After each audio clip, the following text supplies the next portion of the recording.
is power in the blood of Jesus. There is healing.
Hallelujah.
I love to sound.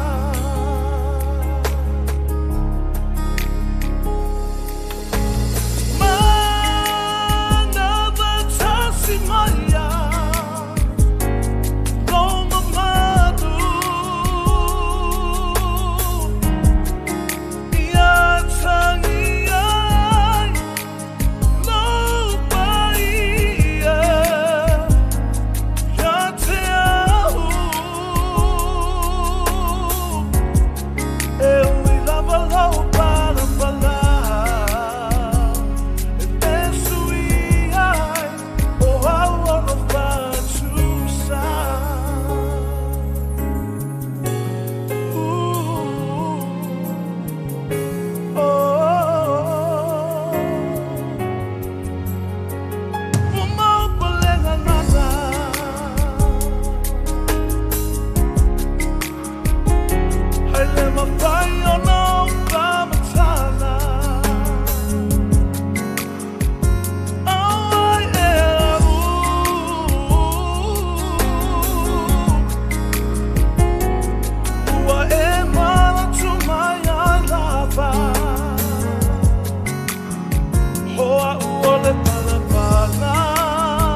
So go around the other side there, there you see there, just go around the back.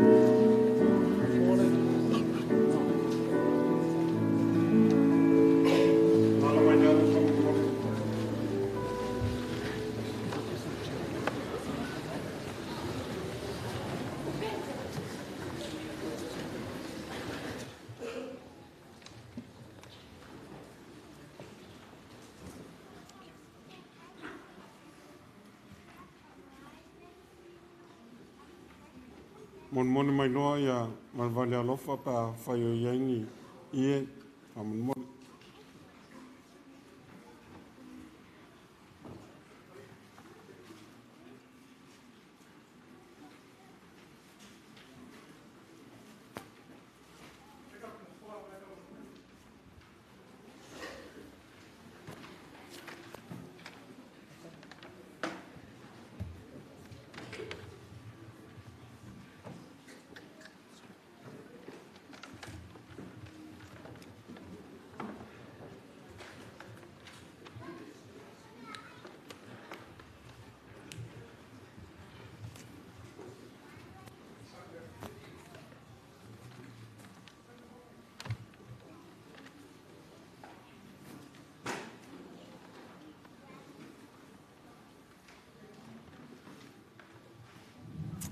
Ia tātou i whafo tarmalia.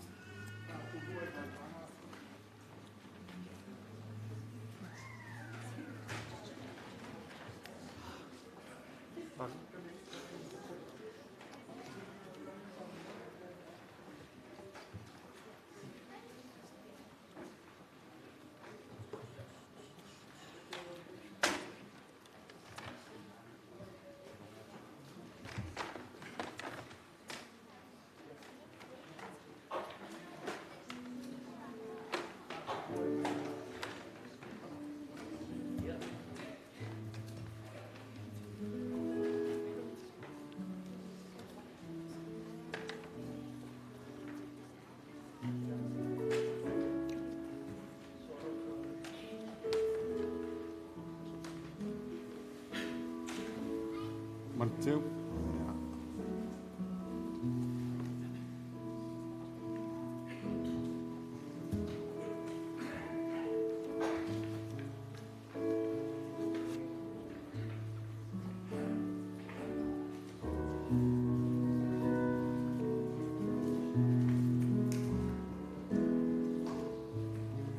Kauran, fatal.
Malo Yesu Keriso, le ao le kalesia. o le mea malona tausanga I mea uma. Ma ona lava po I mea uma lava I lalo le langi. Ma ona po e whanau mai ai. Ma ona po e oti ai. Ma ona po e toto ai. Ma ona po e liai ai le mea ua toto ina. Greetings and welcome to you all in the name of our Lord and Savior Jesus Christ. Kia rana koutou katoa toa, I te aroa maata o te atua. Whakalofalai atu te amutoluosi I te ingoa Yesu Misia. Ni sa pula vinaka mai, loloma ni kalau. Ni hao, namaste, malo ni, malo lelei. Whatalo whātu ma whawheilo I atu I le paia o le nei fiafi. Mōli mauina e lotu whale ainga o le fionga I le aliti a kono ia LEMUELU SETEFANO. Whawheilo I atu I lau sunga I le taitai. Whapere sunga ia Gary. Whawheilo I atu ia inga na lua. A fio mai le paia le taulangi. Mamtua sa tuala. Ma liu mai to maunga ma le whale whao le whale a ana. A fio mai ta pa au malo lilo mai ava. A fio le whasisina malo lii. Ma liu mai tu la whale lii. O fiso ma seu manwhangai. A fio lo swafa. Le malu ma le mamea malo lua whale na to ese. Le pa ia maua le uso lii. Sa tui sawa I luu, masale le alii. Fio le ainga taulangi ma le maupu o le tui a ana. Ma manu le whale fitu ma upu ia whasito o, ma o luana tai. Whawhelo I atu I le nganga whaalo alo, e whai mafufonga tau mumoli o le sunga I le toina ma le au whainga luenga, ma le paia o le kalesia I Tamaki nei. For, our house rule, housekeeping in case of an emergency. When it's an emergency like a fire, please exit is well signed here on my right and also on that big door on my left. And assembly place will be on that street, which is Ropata Street. And immediately after the family service, we will have a cup of tea at the hall next door. The bathrooms or the rest rooms are through the hall. Ladies will be on your right as you walk towards that way. Gentlemen will be on the ramp on the lift. I will now pass on to our Tamaki to get us started for a family service of the late LEMUELU SETEFANO.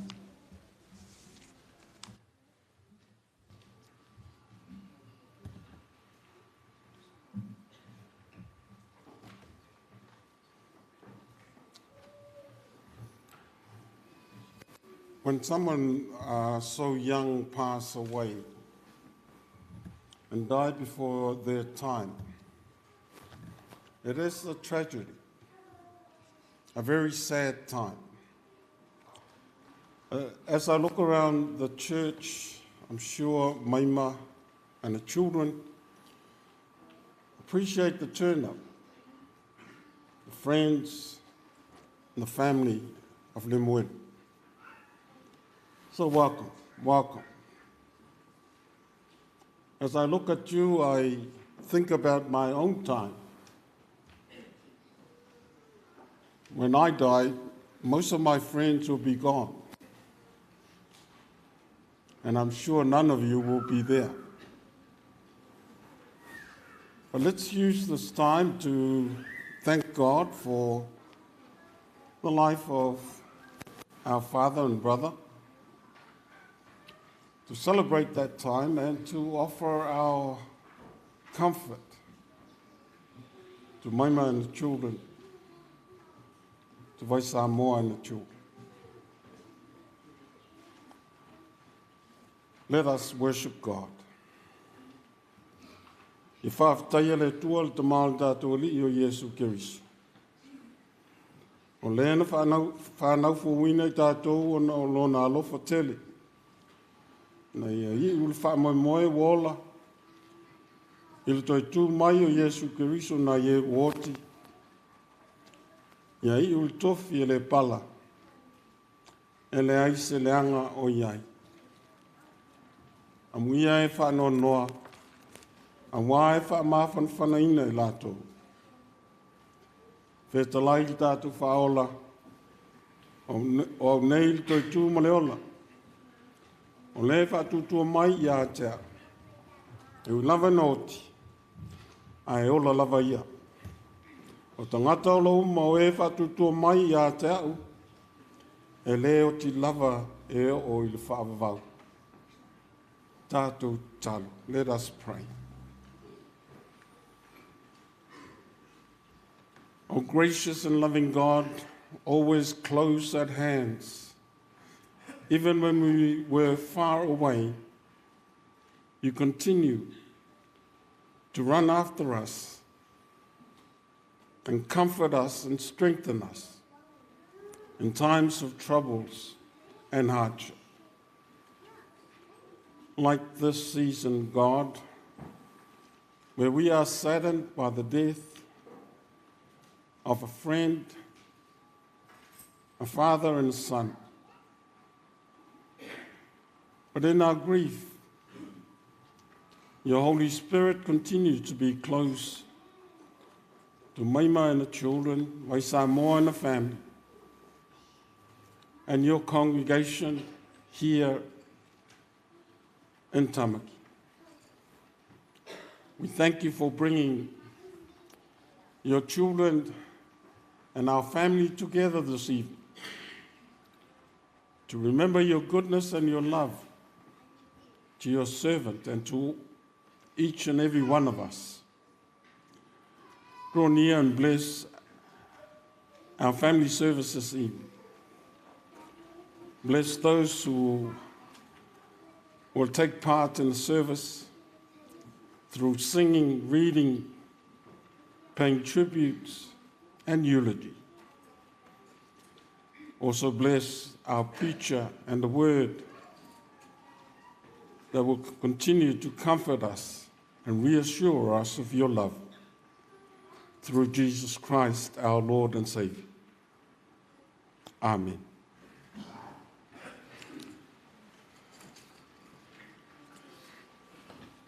Let us praise God by singing our first hymn, Lea Li'ie, Lea Tuai.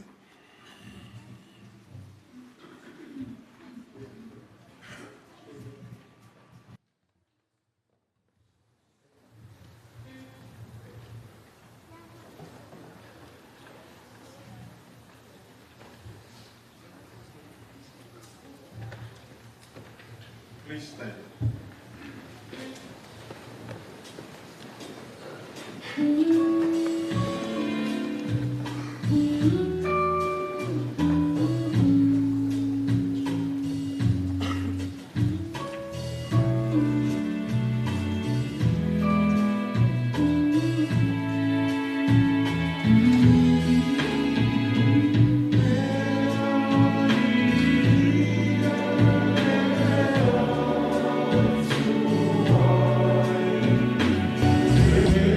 Bye.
A mai ai al whaitawina o le tuspa ia o na sauni mai lea o tātou mori mau. Ma wale tātou tus whaitau mai le whengai tuai, sa lamo e whāsu ma tōru. Nā o whaitawina. Our scripture reading this evening comes from the Old Testament, Psalm 43. I will read in English and also in Samoan. Lea tuai, ia e whaamsino ia te. Ma ia e whaiala whinaunga lu whaalea lofa. Ia e la vea I mai ia te. Ai li tangata whaole ole ma lea mio leanga. Awa oe o le tua o te malusi ai. Se ale mea o e lafua I mai ai ia te. Se ale mea o te whialua I ai male ele lea, ona o sa wā o le waita mai. Ia e a wina lo malamalama, malau upu moni. Ia tai mai ia tea. Ia whao o ia tea u, I lo maunga pa ia, malo mamanu. Ona o wanu atua I lea I le whatawhai tau langa o le atua. O le atua o te mutua fia iai. Le atua e lo atua. O te vi atu ia te oe kitara. Lo wanga ngai. Sa ea le mea we whano no ai. Wa atua tu wale foi oe tu tonu ia te au sea. E whamoe moe le atua. A wā o te toe vi ia te ia. O lo whaolutanga ma lo atua.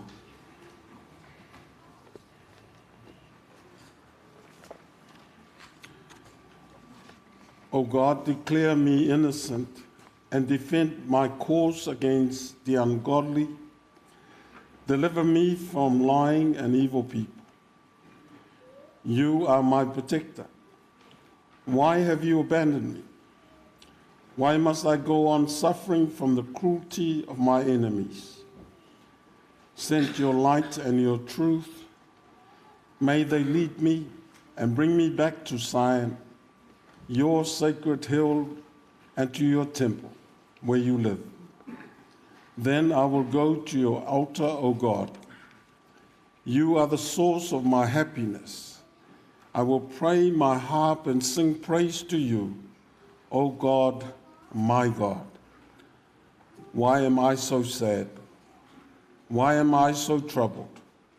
I will put my hope in God, and once again I will praise him, my Savior and my God. May God continue to bless us every time we read from the Bible. To God be the praise and the glory now and forever. Amen. Taimi o tātou moni mau. I invite, firstly, who's first? The children of LEMUELU, then followed by the family.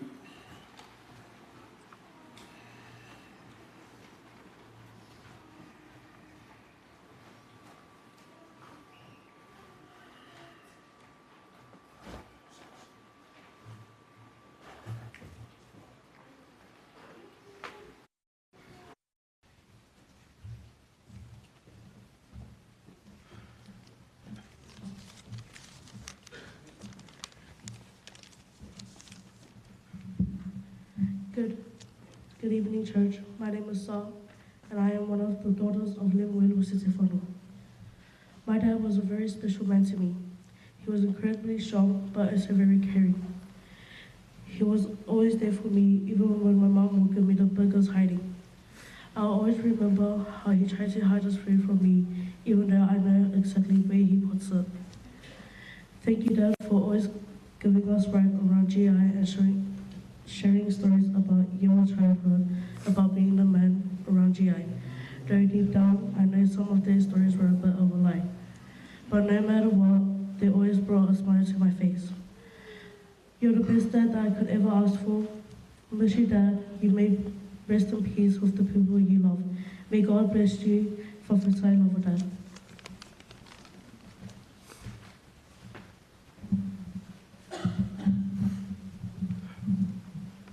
Talofo lava, lo ingoa Kitione, Leonidas, Setefano. I'm my dad's second born and his only boy. My dad was strong, brave, and the most funniest dad I could ever ask for. I've had so many good memories of my dad, like the times when he would give me lectures about needing to stay fit and then end up buying me Maccas. Or times like when Dad will wake me up in the middle of the night just to ask me to asu him some mea ai. My dad always believed in me when I didn't believe in myself. His ways of making you feel safe, like no matter what happened, things would be okay because he was right there. The things I'll miss more about you, Dad, was the stories you used to tell us, like how you used to run GI, to how you and Mom first met each other, from how you used to get into a lot of trouble, or how you touched so many hearts and brought so many people back to church. Dad, just want to say I'm thankful for you, but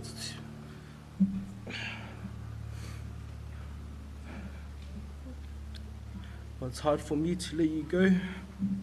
Every time I wake up, I feel like it was all just a nightmare. But then, just to see you laying down peacefully makes me cry. I'm sorry for everything, Dad. Sorry for not being there when you needed me the most. I'm sorry. Love you, Dad.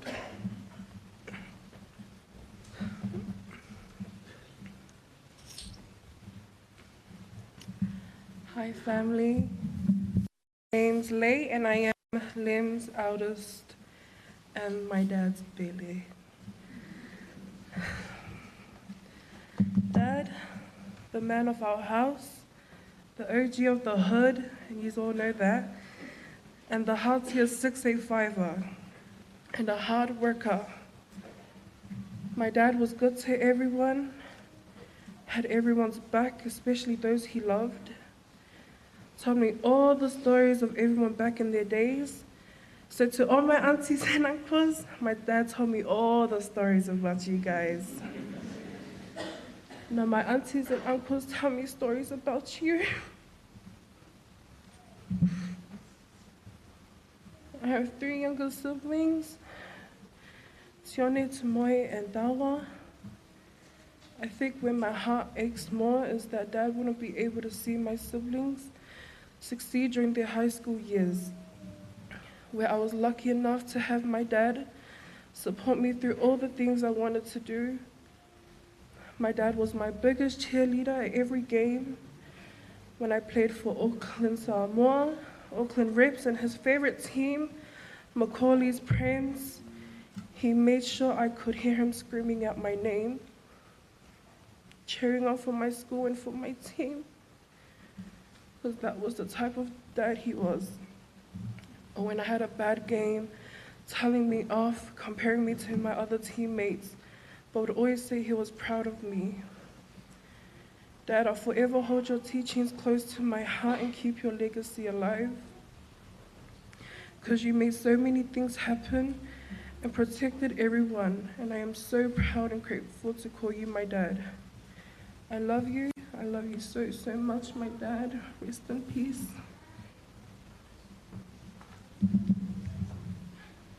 Hello everyone, my name is Leu Tumoe Sarafina Setefano. I am the 3rd daughter of LEMUELU ASOLELEI SETEFANO. While writing this, I had no clue what to say, but then I realized, why can't I sing a song for him instead? So this song is for you, Dad. Love you. Please everyone sing if you'd like, but not Auntie Moe and Bill. Thank you.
everyone. Kia ora.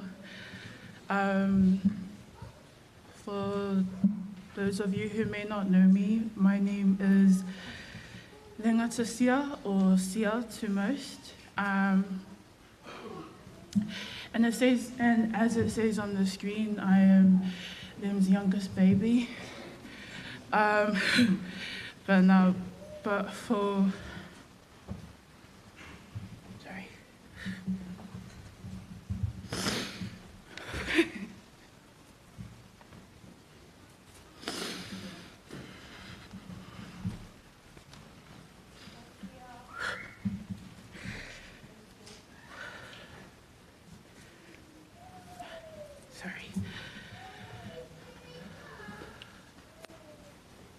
For some of you, you may know me as Lem's first baby.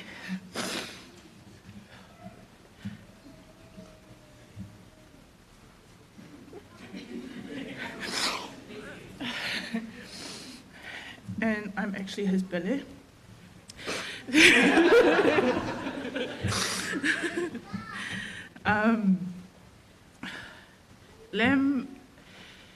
Lem was a caring and loving and very protective person.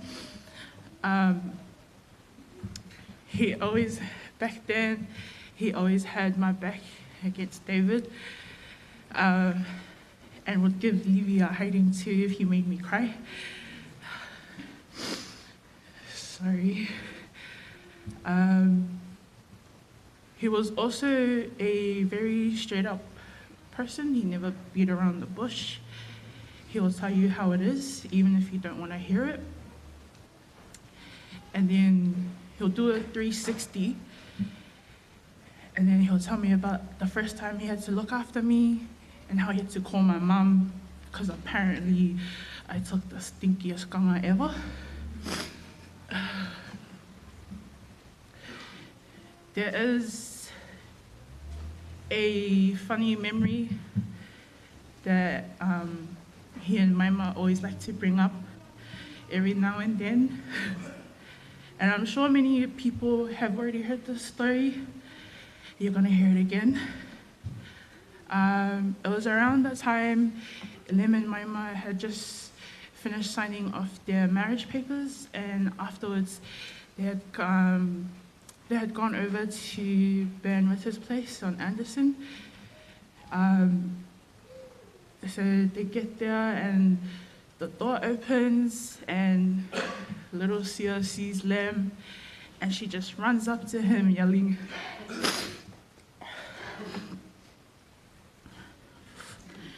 She just runs up to him yelling, "Dad, Dad, Dad."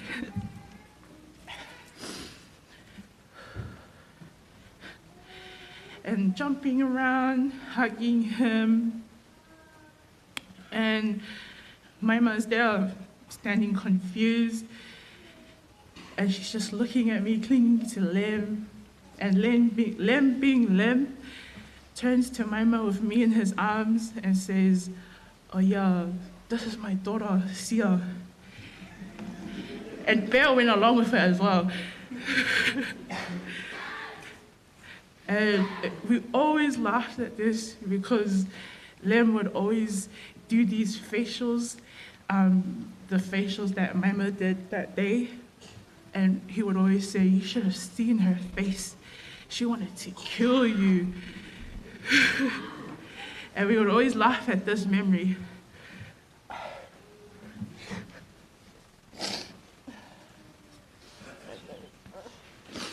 Sorry. Thank you. Lem, what's gonna happen now? He's gonna threaten my partner when I bring him home now.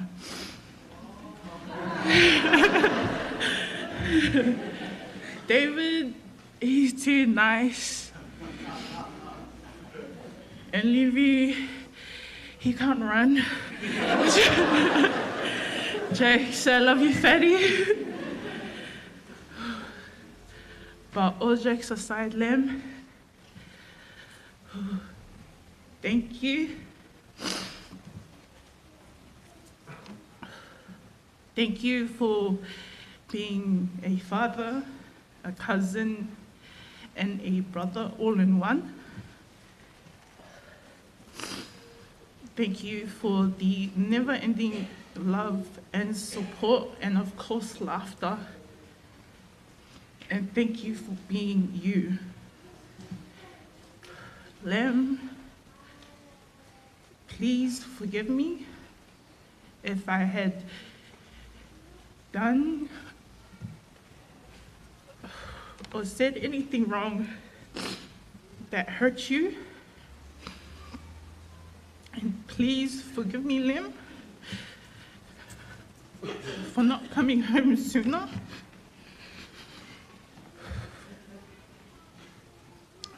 But you rest now, Lem. Don't worry. You have a whole village behind Mom, Fatty, Mama, and the babies. We got them always.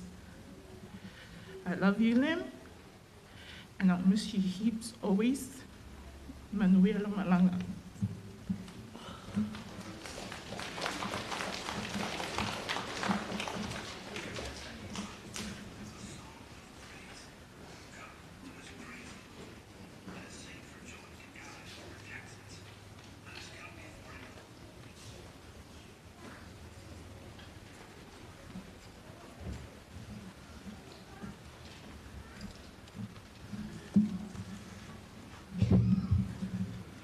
Talofa lava, everyone, and good evening to you all, family, friends, and folk touched by Lem's presence. I'm Dave. Haven't been David for a while, so you'll have to bear with me. You might hear my name in several versions tonight. Lem called me Dave, and that's what I prefer. So I'm Lem's elder brother by 4 years, and a warm welcome to you all, and thank you for your presence, your prayers, words, songs, and actions of comfort and love. Firstly, I want to thank Reverend Elama and Reverend Gary Monga, the ministers here tonight, for comforting our family in our time of need. We are here to celebrate a man of many shades, opinions, designs, songs, and jokes, my brother Lemuelu. I regret the long eulogy, but when you've been with someone their whole life, there are words to be said and a life to celebrate. He was known by many names: Lama, Lams, Lam, Safe'e, El, Lem, Muelu. But for me, my little brother was always Melu, our family pet name for Lem, or as my cousin Linga Tasia would have it, Melu Melu. My earliest memories of Lem were a few months after he was born. It was a time of new beginnings. Our parents had been married almost a year. We were in a room living at my cousin's house, the Filipos, in Torino Street, not far from here. It was me, aged 4, Dad and Mum, and there was Lem, looking through the prison bars of his huge cot, chatty, inquiring, and eager to escape and see the world. He had a restless spirit, something that continued well into his adulthood, something we all know well about him.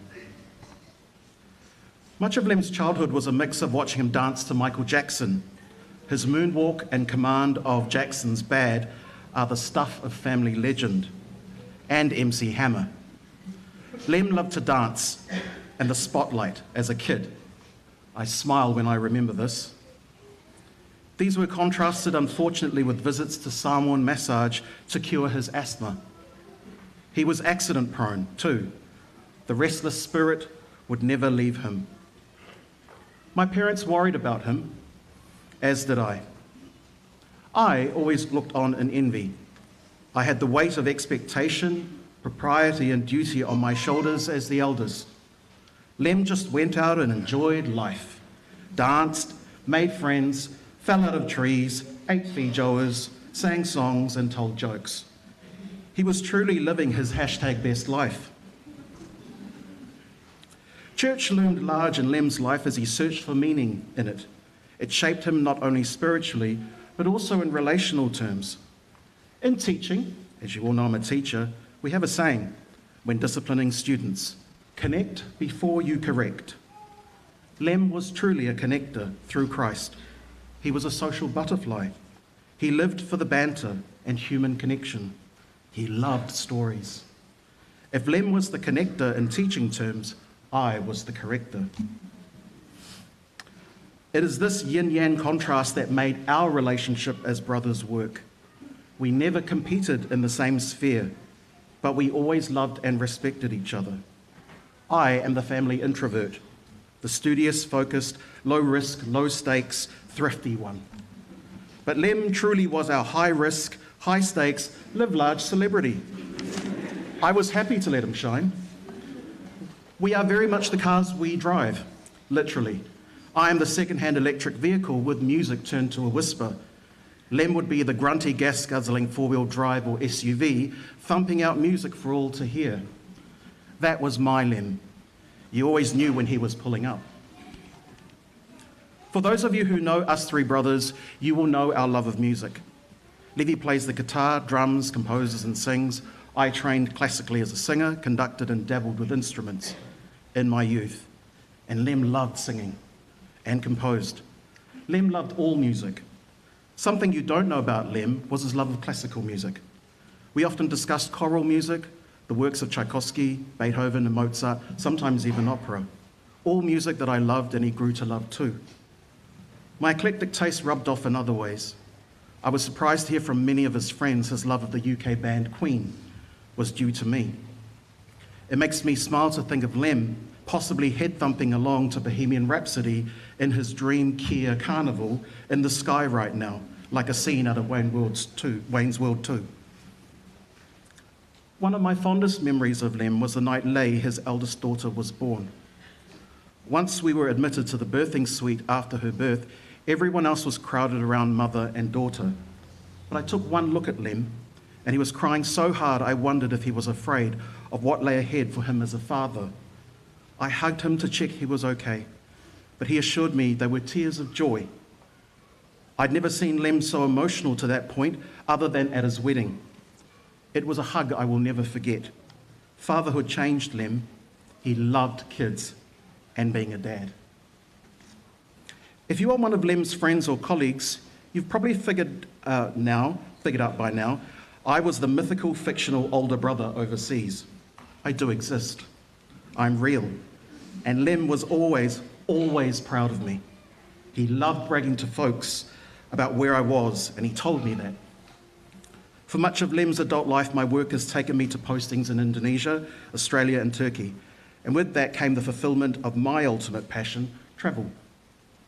I've been fortunate to travel Asia, Europe, the Middle East, and the US with Mum, and the US with Brother Levy, but never with Lem. He always put his family first, and I could never pry him away from that.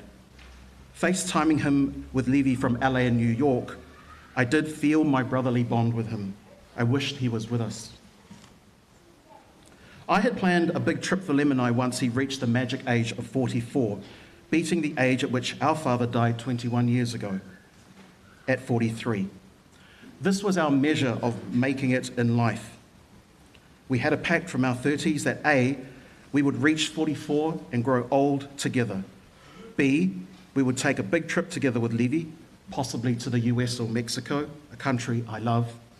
C, he would lose the weight needed to move about. When I turned 44 in 2023, Lem contacted me to celebrate our pact and was excited by the idea that he was not that far off. As he turned 40, we sought to spend more time together in regular contact. Our talks became more meaningful, contemplative, and focused on the future. Last November, we ended up talking like two old men at the funeral of the father of Lem's best mate, Sam Motuliki. I look back fondly now to our chat outside the restaurant where we lunched, as we laughed at the past and looked forward to the future. We spent more time talking outside than we spent inside the restaurant. It was possibly an hour and 30 minutes, and that's saying something. Maima, nieces, nephew, know that Levy and I are here for you, and that through you as our kids, Lem lives on. Mum, my mum, who gave us the precious gift of Lem, thank you. Thank you for bringing such a blessing to all of our lives. Lem, now you are gone. You promised we would grow old together. You promised me that. We had a pact. Gone too soon, my brother. Gone too soon, and we still had so much more life to live and look forward to. I would have loved to have travelled with you. I know you would have loved Mexico and Brazil as much as I did. To have seen it all and shared this life with you, my first brother, there will never be anyone else like you. And we are all emptier in life without you. I'm so proud and happy God gave you to us. Say hi to Dad. I hope he beats you at sweepy. So rest easy now, Melu. Let that restless spirit I've known all your life roam free. Go and travel. See that world. Live that best life. I'm so lucky to have known and been with you since day one till your last breath. Ia manuia lo malanga. Bon voyage, mai uso. I love you.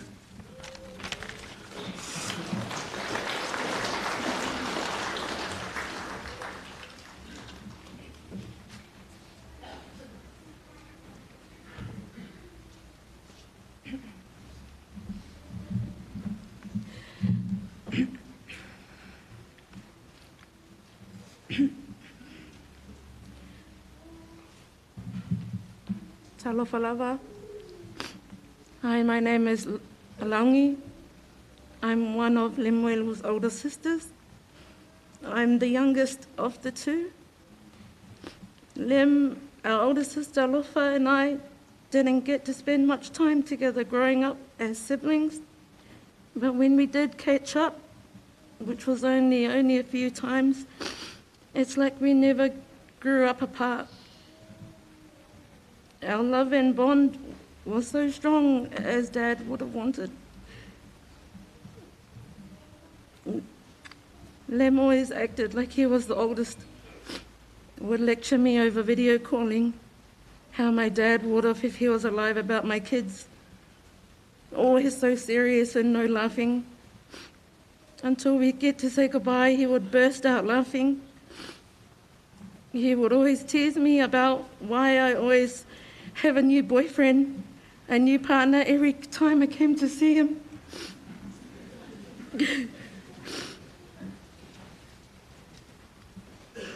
The last thing we spoke about was how much he wanted all our kids to meet sometime this year. And now he's gone. He's left us. Lem, Lofa and I love and miss you dearly. Gone too soon. Until we meet again, big hugs and kisses for Dad up there with you.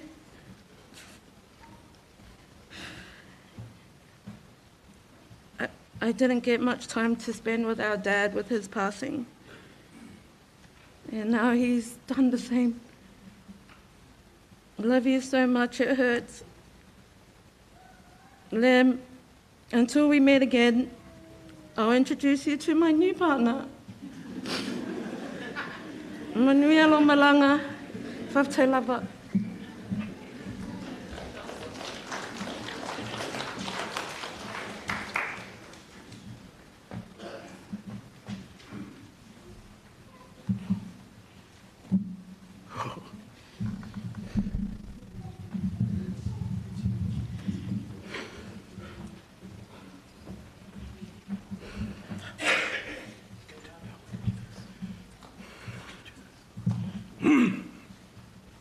Greetings, everyone. My name is Livingston. I'm the baby in the family. When the old man passed 20 plus years ago, without knowing it, my older brothers became instant father figures for me. With my older brother Dave being Mr. International, I bonded with Lem the most. Being 11 years his junior, I idolized him. I mimicked everything he did. I shadowed you, bro. Everywhere we went, I wanted to be like you. I am your understudy. You know me, bro. I go hard for family funerals. This time, I'm lost. I'm confused. I'm in disbelief. But the only thing that's clear for me, Lem, is that when the smoke clears, I will be there for your babies. Lei, Tione, Samoy and Sa, you already know. But I vow before this church that I'll always be with you guys. I know I joke heaps during this funeral, but it's just to hide that I'm hurting. I'm not replacing your dad, but it's the understudy's role now to star in the new series in our life now. I love you, Lem. From your midget twin, stay hard, seki hard.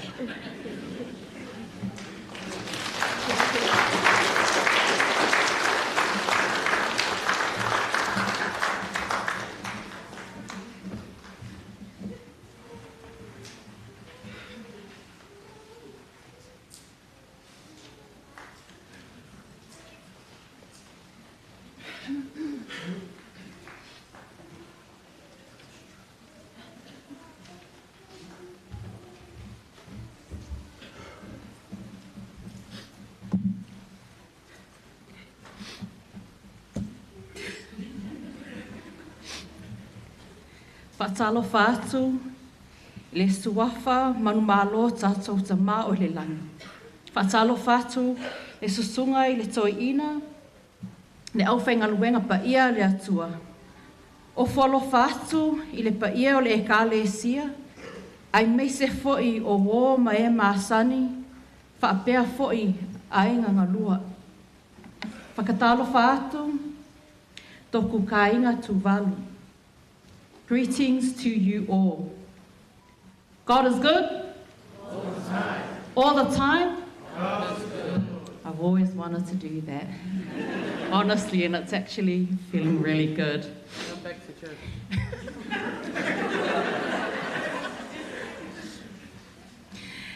Molo sulafia o lo uingoa o taupea vaitolo semu. AKA his sister, emergency contact, Eastside G, otherwise, as Lem would say, Cap. I apologize to our family, our Samoans, but I will be doing the rest of my molimau in English. Emergency contact. A serious, unexpected, and often dangerous situation requiring immediate action. When you hear the word emergency, most people think of alarms, disasters, flashing lights, but for Lem, the word took on a completely different meaning. For him, emergency was our title, a calling, a way of life. Lem was our ultimate emergency contact for everything and everyone. But for myself and my sister Moy and our siblings, it was a calling. Emergency food supplier, emergency counselor, emergency confession vault, emergency wingman. Everything is an emergency. But most importantly, Moy and I were the emergency contacts for his pride and joy, his beautiful, beautiful kids. My goddaughter, Vailele, Kitione, Moy's goddaughter to Moy and Tawa. The emergency food supply. Oh goodness. Just get me a pie, bear. Just get me a pie. He didn't care where or how. And some days I would starve at Selwyn College just to make sure I had enough money for Lem's pie. What a fatty. Some days I'd walk all the way from Selwyn College to Anderson Ave just to save my last few coins for my brother's pie. Gosh, I saw. Whenever Lem came over, it was either Lem the Feifeau, Lem the Kupu, or Lem the Makai, or he arrived all at once. Our parents, Marulu and Paul, adored him. Mom called him Melu. She treated him like a godfather. Whai mai se puki o Melu, she'd say. Whai mai se mea ai a Melu. And in my head, I always thought, ke lea lofa le kingo o Melu. That love flowed through our lives. Lem knew how to ask, how to charm. I still remember his last meal with us, which was recently, his first ever Eggs Benedict. He said, man, this is rich people food. And even though I thought he was lying, he swore it was true, that it was his first time eating Eggs Benny, because he always went for the big breakfast. That was Lem. Big heart, big appetite, big love. Our brother was very smart, intelligent, very poetic, very artistic, and had an eye for detail. Mastermind, eh, brother? If you ever had the opportunity to spend time with Lem, you would see that he had a very different perspective on life. The emergency counselor. Lem always wanted to be better. A better husband, a better dad, better son, cousin, uncle. He wanted that for me too. Our sibling dynamic evolved from the petty fights that we would have to deep, soulful conversations. Lem flipped negative stuff into purpose, turned our trauma into triumph. Lem believed that even the toughest moments would lead to something greater, and he was right. The emergency confession vault. Bro, cuz. That's how I knew we were about to enter the vault. It went from Lem and Bear, and then we transitioned into Luaipo and Vaisamoa. Confessing secrets, Lem would say, "Amaka fo mafukanga kina." These conversations were 3 hours of therapy, full of laughter, tears, healing, and true honesty. The emergency mafukanga led, aka Lem's bully stuff. Lem was a planter of good seeds. He truly was. He worked tirelessly behind the scenes, behind all of us, and reminded us that at the right time, the farmer will harvest. He did this for both sides of our ainga, the connector, like David just mentioned. Always said, trust me, cuz, it's gonna be good. He told me where I messed up, where I could do better. He was honest, sometimes too honest. That honesty built us up. Sometimes it broke you, but it always was from his heart and real, always from a place of love. The Cupid Lem. I don't want to get into too much details because some of you are all here, but Lem was the stud at school. O kasekele o kenge o laka brother, o le au le ia, ia oi meima, ia oi. That life of Lem was cut short when he travelled to Samoa and came back. He dropped his genge here in New Zealand, all for this amazing, beautiful girl in Samoa. Cuz man, sis, she's the one I'm gonna marry. Damn, she is fine. I'm like, ooh. I've never felt like this before. I'm gonna marry her. And sure enough, he married her. A man of his word. Amen. Lem, honestly, if one of Lem's friends had a crush on me, he would sit there and test the waters. Okay, for se ka ngaka whaakpea. You need to go out with my uso. I'm not going to name the names. But if you look around the coffin, you all know.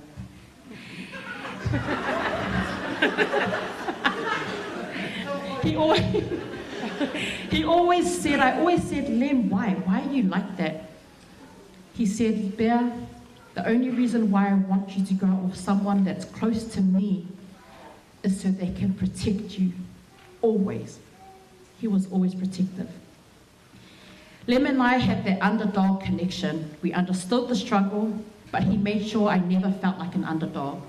We hid our pain in the music, lyrics, but through that we found strength. We gave our lives together to Christ at one of the Katina concerts years ago, way before Maima. I'll never forget that look, and when he took my hand and said, no matter what happens to us, you'll never be far from God. A staunch gangster, but Lem knew how to connect people, how to love deeply and protect fiercely. He made sure I knew I was always safe. Even when I got married, he promised that he would protect me, and he kept his promise. He loved Whanga and my babies like his own, Trinity, Liele and Talia. When Lem called me and asked me to be Vaililei's godmother, it was one of the greatest honors of my life. It was at that moment I understood how deeply he cherished our bond as siblings. He changed Lei from that G and GI to a father. His heart grew even bigger, and it probably explains his size, because we all needed Lem. It wasn't enough of him to go around. Together, we shared the joys of parenting with Trinity and Tione, side by side, treehouse builders, streetwalkers, laughters through the good and the bad, from Anderson Ave to the PE East Side days, from my gangster as Chucks, which I'm wearing today. And for some reason, I was always drawn to my brother. He was our true emergency contact. He protected us all. He beat up a guy for Weta. He saved Sakalia. He fought battles for us. And with him, recently,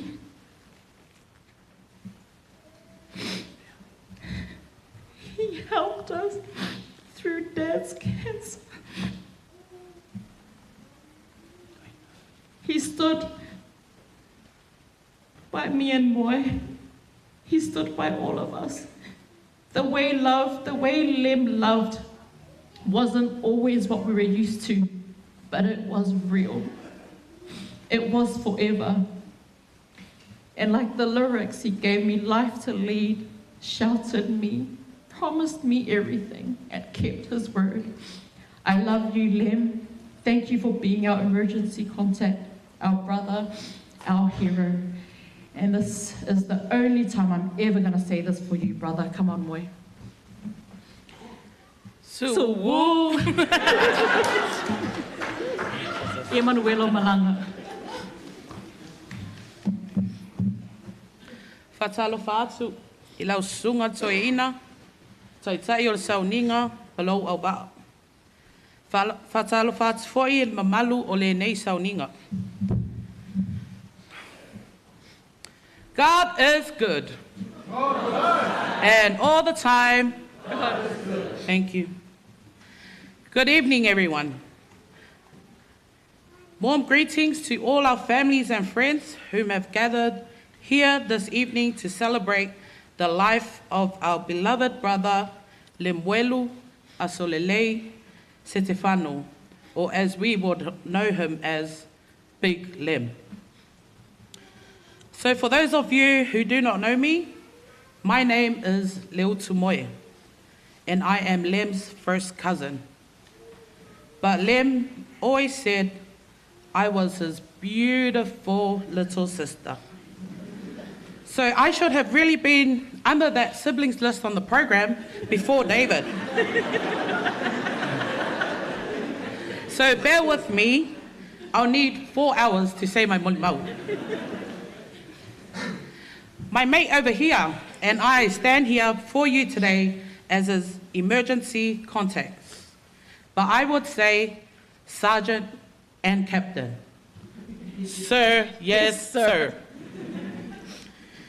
The first 7 to 8 years of my life, before my late sister Katrina was born, I only had brothers, LEMUELU and Ngalala, who resides in Australia and could not be here today. 121 L Street Avenue, Glen. Corner of Maybury and L Street is where it all started. Big brick house that you wouldn't miss, tagged in the front with NWO. And with a big backyard, but Lem will get us to play rugby in the lounge. So that explains the big shoulders here, you know. Lem will get me to run it straight to Ngalala while they're both on their knees, sidestepping and all, you know, fending. It was his way for Lala and I to start a fight, just for his entertainment. So I run it straight. Yes, I'm a runner. About 200 meters in the lounge. Lem gently fends me onto Lala's side. Oh. And Lala goes flying backwards. He gets up angry and we start fighting. And I just had to hus, hus, KO him. Lem on the side. Oh, Lala got hit by a girl. And would again try to cause more entertainment. The things Lem got us to do just to see who was tougher than the other, but he always knew it was me. Fast forward to where my sister was born. She was at the age of 2 or 3. Christmas that year, my parents got my sister and I a trampoline. We had family come over and I could vividly remember a few who were there. Lem, Tasi, Naomi, Ingi, Skivi. Lem asked everyone to get off, to go on one by one, and see who could jump the highest. Everyone has a turn, then it was Lem. 1, boing, 2, 3, and straight through the trampoline onto the ground. He ripped our trampoline. My dad the next day, because our house was literally Lem's second home, but really it was his restaurant whenever he was hungry. I could hear Dad ask, Sole, lemuelu, oinga masa ele trampoline? Meaning, who ripped the tramp? Now I know you're probably all thinking he was going to mention Tasi, myself, or even owning up. All I heard was, oh, uncle, or Skivvy. Sorry, Skivvy, I saved that one. Always doing stupid things or getting us to, then either blames others or knocks on us. Fast forward to college days, my Astro was the real HF, Hammel's finest gangster. And he will teach me how to tag HF, the curve and flick on that F.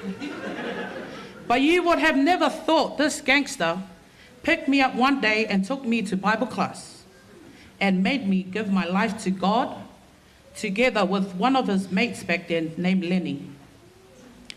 Lem loved God. Although he wasn't the most perfect, he always tried. His walk with God wasn't perfect, but it was perfect to God. Always encouraged us younger ones to attend Bible class and Sunday school. He was my Sunday school teacher at one time, I know, together with Teo, and would remember him calling Teo one Saturday night if she could do their lesson because he was going out with his friends. And of course, Teo did, always spoiling Lemuelu. Lemuelu and Maima's wedding. Oh. That day I will never forget. Lem and Maima came over to let my mum know who was in their bridal line. I was there and I didn't hear my name. But I heard Talber's name. The jealousy and anger that came crawling in. We had a family get-together before their wedding, and I thought it was the best time for me to whanga Lem and Maima. Why is Bear in the line, not me? Is it because I'm fat, eh? Is it? Maima, is that the reason? Eh? Maima, is that the reason? He didn't say a word, but grabbed me and hugged me so tight. Stay hard. And could only say sorry, but never got their reason. So, Meima, when this is all done, I would like to meet with you and Bea. Lemuelu, Lem, Big Lem, my brother Crane.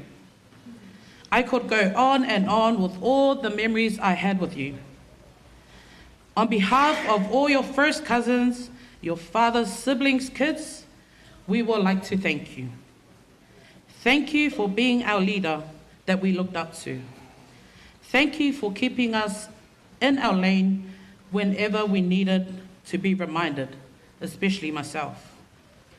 Thank you for always making time to call us and check in to see if we were okay or just to start an argument with me. They all send their love. Lemuelu, you were a brother who had so much respect, not only for me, but also my husband. You never saw your sua as an in-law, but as your uso. Maybe because you're both from Whatsela, I don't know. Our son JJ was never your nephew or was either my boy or son. Thank you for loving on us and always making sure we were okay. And if we ever needed anything, the random screenshots of transfers to buy us food and followed by a message, don't tell Meima. So now that you're gone, I hope David and Levi continues this.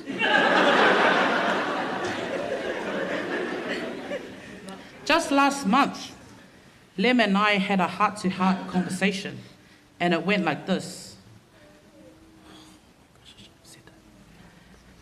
Mo, that was his nickname for me. Mo, if anything happens to me, promise me you'll look after my babies. Me not wanting to hear what he was saying and telling him to be quiet, he continues on to say, just promise me. Lei, Vailelei, Kitione, Leo Tumoe, remember you're named after me, and Dawa. I'm sure all your aunties and uncles will do the same for you, and we love you so much. One thing that I loved about our conversations over the phone is that we would never hang up without saying, love you. Only when he would be mad at me, I would say, love you, and he would say, sometimes. For those of you that knew Lem, he was only big and tall, but a kid at heart. But he loved, and he loved hard. At any place Lem loved to sing. He loved music. So at family gatherings, Bear and myself will never get asked to sing. So we thought, today is our chance to do so. I'd also like to call up the other cousins that Lem never wanted to sing at any events. Neta, Mangila, Jojo, Raylene, Valu, Lelofi, and Lewino. The ones that didn't make Essence too. He always asked, Osana, Sakalia, Feu, Weta, Reso, Spazina. So tonight, you lot can sit there and enjoy what you are missing out on. But open to anyone else that would like to join in. Come on, guys, come up. If I mention your name, please.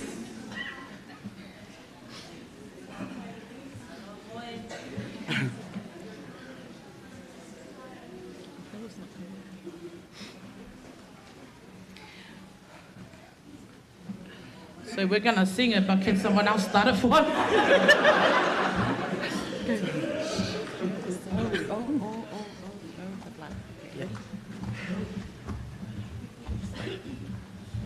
This one's for you, Moi. Oh, oh, the blood of Jesus. You can join in. Help us. Oh, you're our emergency context now. Of Jesus. Jesus. Oh, the blood of Jesus, it washes white as snow. Shed in the blood of Jesus, salvation in the blood of Jesus, salvation in the blood of Jesus. It washes white as snow. There's victory in the blood of Jesus. So proud of you. There's victory in the blood of Jesus. There's victory in the blood of Jesus. It washes white as snow. There's healing. There's healing in the blood of Jesus. There's healing in the blood of Jesus. There's healing in the blood of Jesus. It washes white as snow. It washes white as snow. It washes white as snow.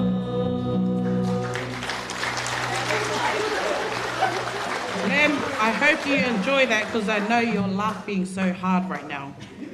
Ia manuia lo malanga o brother, whaftai mo le avanoa.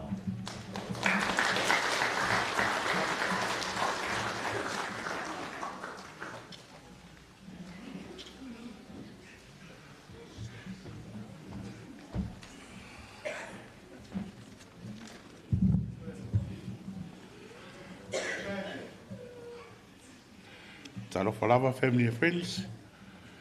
I have the privilege of saying a few words about our handsome uso, Big Lem, on behalf of the many cousins that were dear to him from our beloved Setefano family.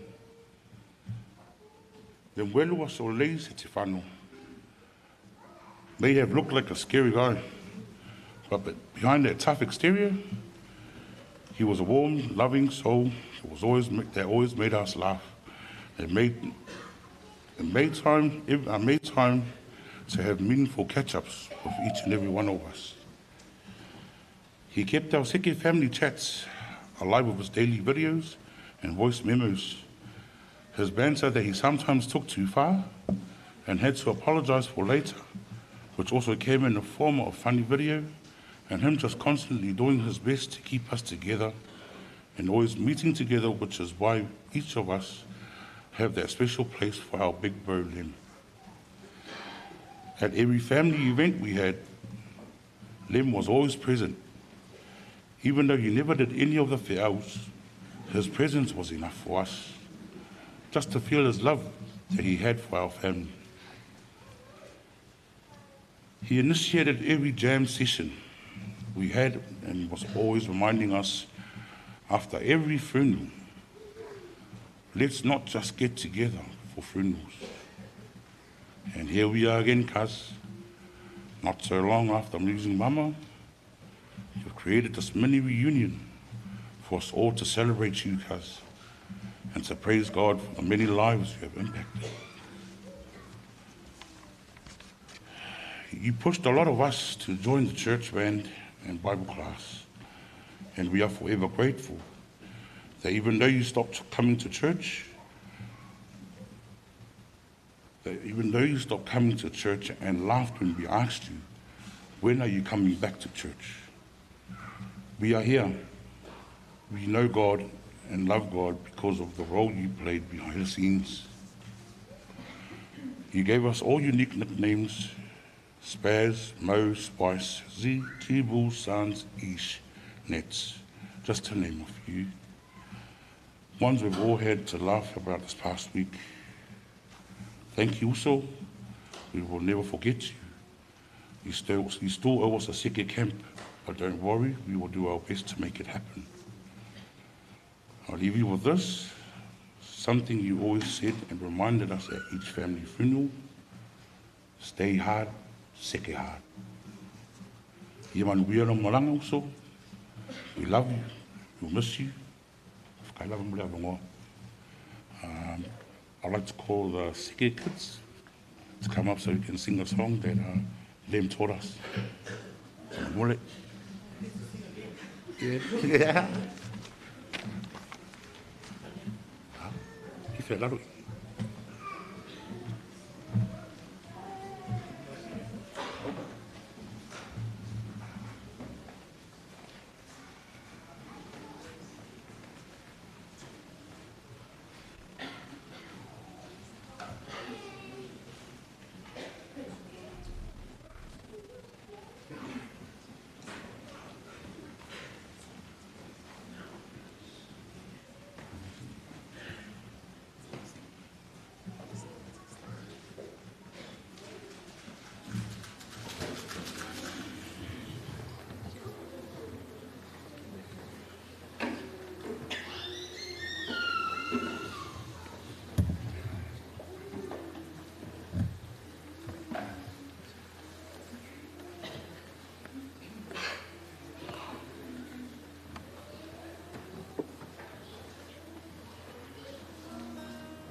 O te tūlai atu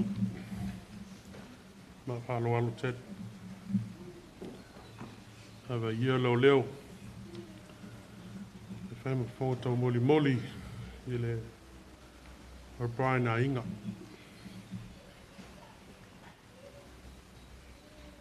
e go mua e moli aku le whakakai aku le akua mo langa anga lofa mana anga lei i le ngai awhi mori foi le whawhikai aku le sunga le whawhi e ngainga ma le whale kua e pa ia le kalasia a inga lua ma wō o Lemuelu.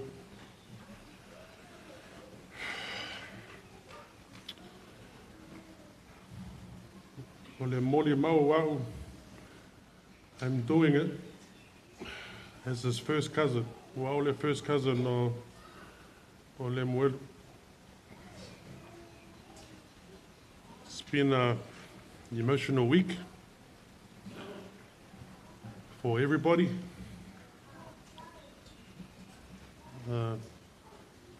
I didn't write anything because I'm not a man who writes things. I'm the man who speaks things. The reason why I don't write things is because me and Lemuelu were kaya e le aonga.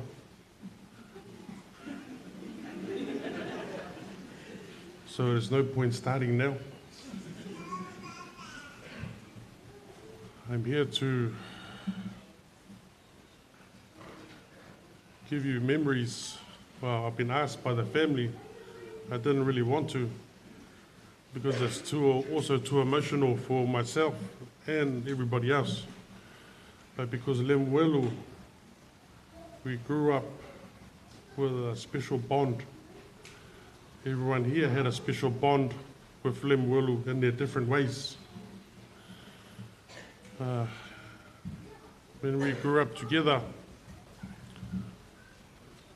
Lemuelu was like a little brother, a little tail that followed me and my brother around G-VAI. That little tail wanted to be a gangster like myself, but I didn't tell him I was one of those Babelo gangsters. Just a water gun in my pocket. But Lemuelu was a well-respected, he respected me for some reason more than others did. I don't know why he gave me the alofa and the respect to myself more than others.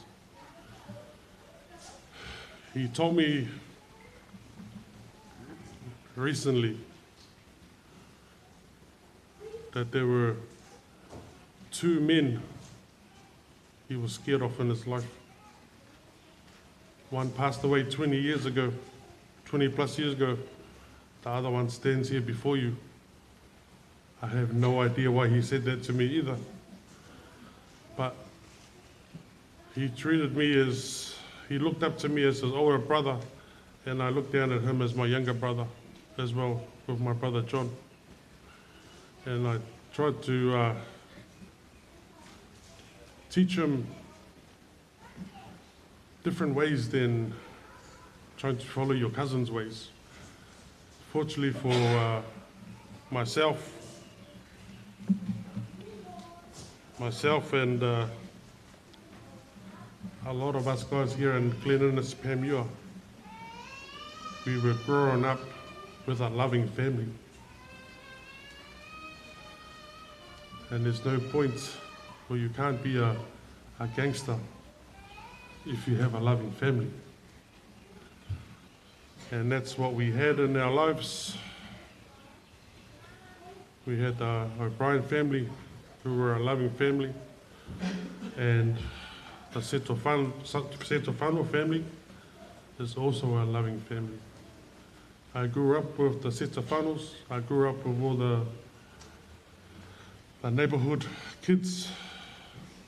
We all played a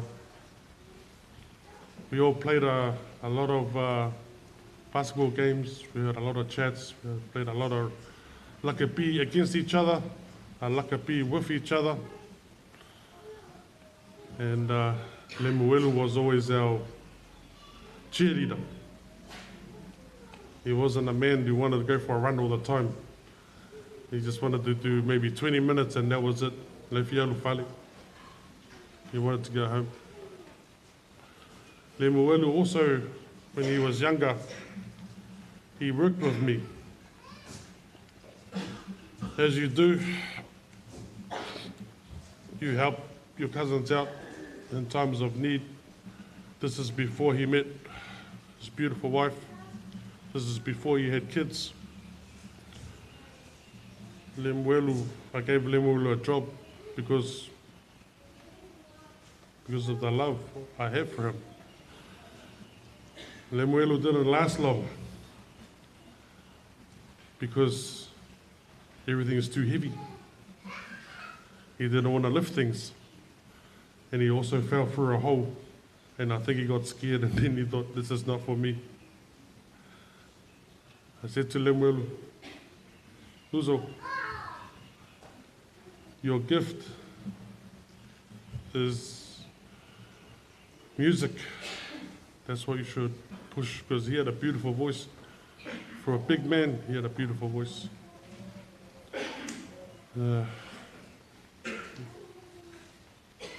So that his work career was short-lived with me, but we always kept in touch. We always talked, text. I always rang up to see how he was. He was the first person. I work away from home a lot. He was always the first person that I go and see because he's only around the corner to see how he is, have a good catch up, ulakapa'a, have a smoke. I don't drink, but he might have a couple. But he was a loving man. Loving man, he went to Samoa.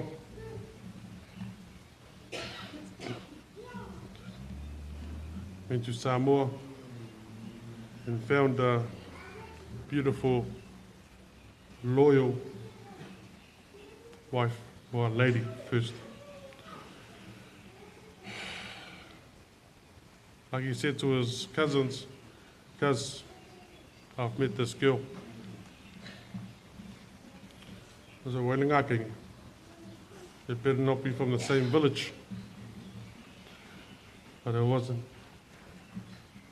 He asked me, he told me he was going to marry her, and he asked me if that was okay. Why are you asking me? He said, because the love that he feels that he needed to tell me and ask me for whether it was okay for him to get married. So we hadn't even met Maima, or I hadn't even met Maima. We went all the way to Levin. On the mamau me whai paponga e kako kama.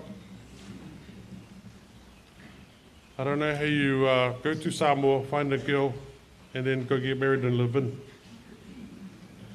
But we went all the way to the farmland there. He made us stay in the marae. The problem with that is you have more than 50 people in the marae, 50 Samoan people. There's a lot of snoring, and you can't get any sleep. So a few of us slept in the van, sacrificed the cold, just to be there for his wedding. When we finally met Maima, I said to him, is she a renter wife? He's like, as a joke, he said, no, that's the love of his life. And I knew straight away that he really loved this lady. Maima. Maima. You saved him.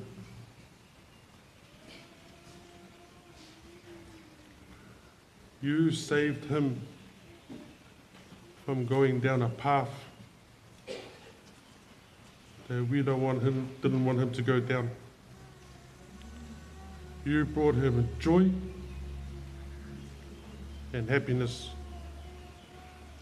You provided him with kids, beautiful kids. You were loyal and you were hardworking.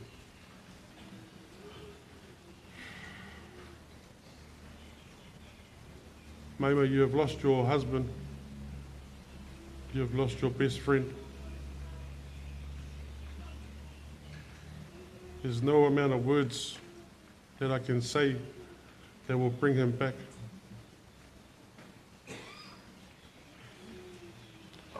But Maima, if you look around you, Lemuelu also had a gift. You gifted him, and Lemuelu had a gift of how does he know all these people? How does Lemuelu know all these people?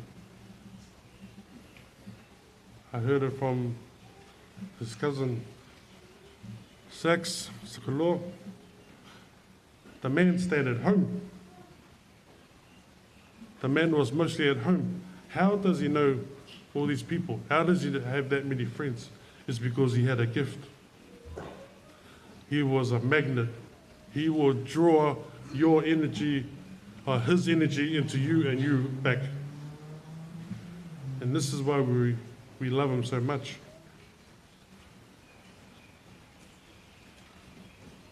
So Maima, we will always be there for you. Both families.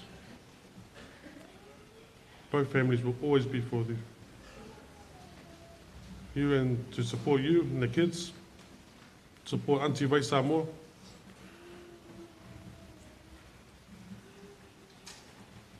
What makes me angry the most, not really angry, but just annoyed. And I let Lemuelu know when he was at home yesterday, laying down there in his white suit. It's a beautiful suit. Maima, did you pick that suit?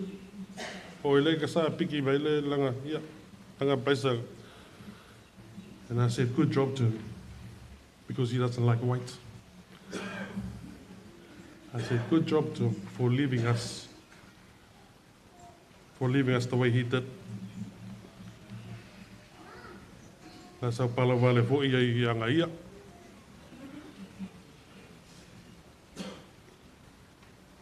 And told him how angry I was to leave us that way. But the blessing is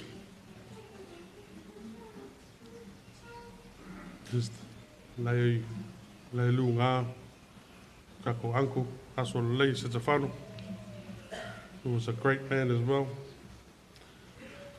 Lemuelu idolizes his father. He loved his father. His father's been gone for 20 plus years, and he never could stop talking about it. I'm usually one to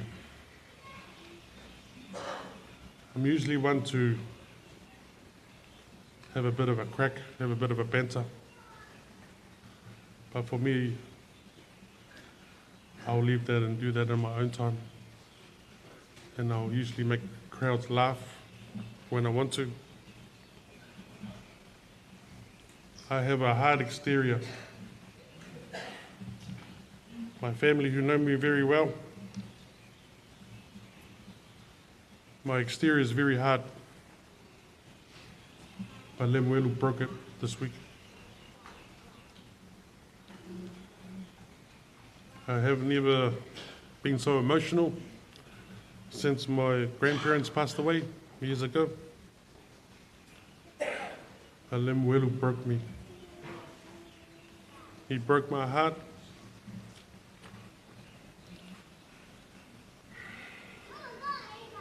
He broke all our hearts.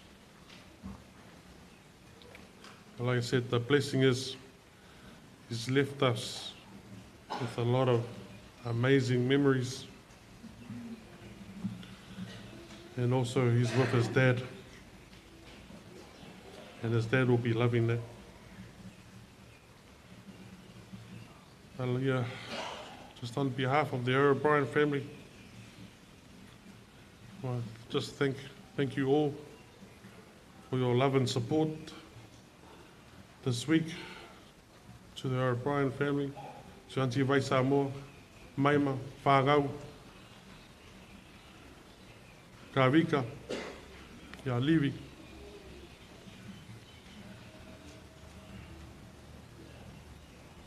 There's not much more I can say,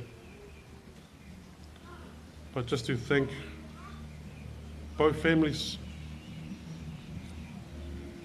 coming together.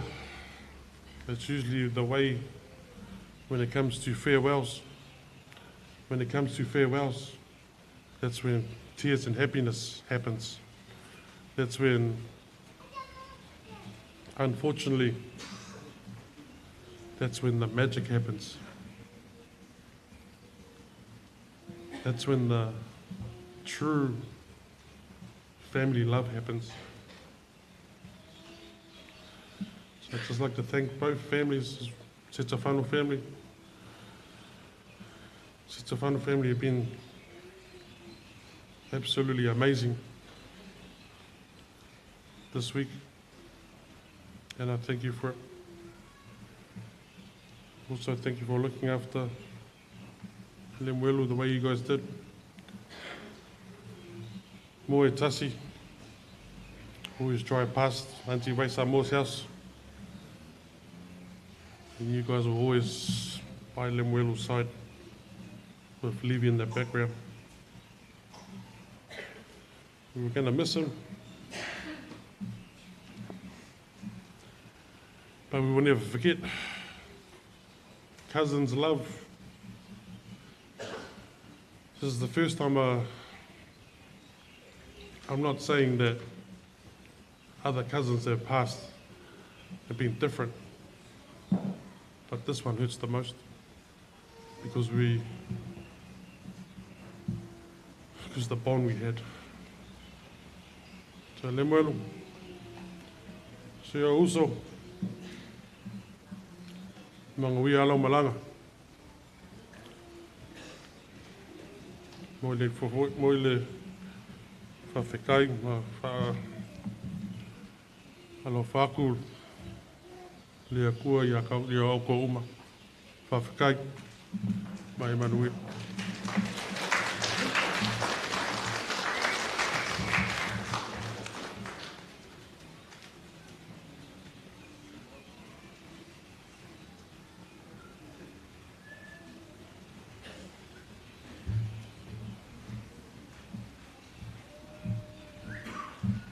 Ya. Whaatalo whatu le. Pa ia manu malo tātou. Ali whaola Yesu Keriso. Whaatalo whatu lau sunga koinga. Lau sunga e lama. Pera au waa. Lau sunga Gary. Pa ia le kāle sia I Tamaki nei. Ya. Me se foi le mamalu wa o fia. Mo le sila fia o lo nei tangata. O le malu sia li. Le avea ue whai masui o le mātou a inga le malu. Sina moli mau puu. Ia awase, se mafutanga ma le uso nei.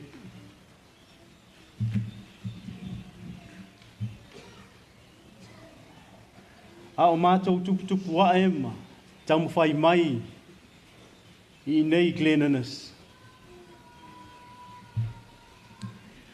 Our house was number 15 I Rima.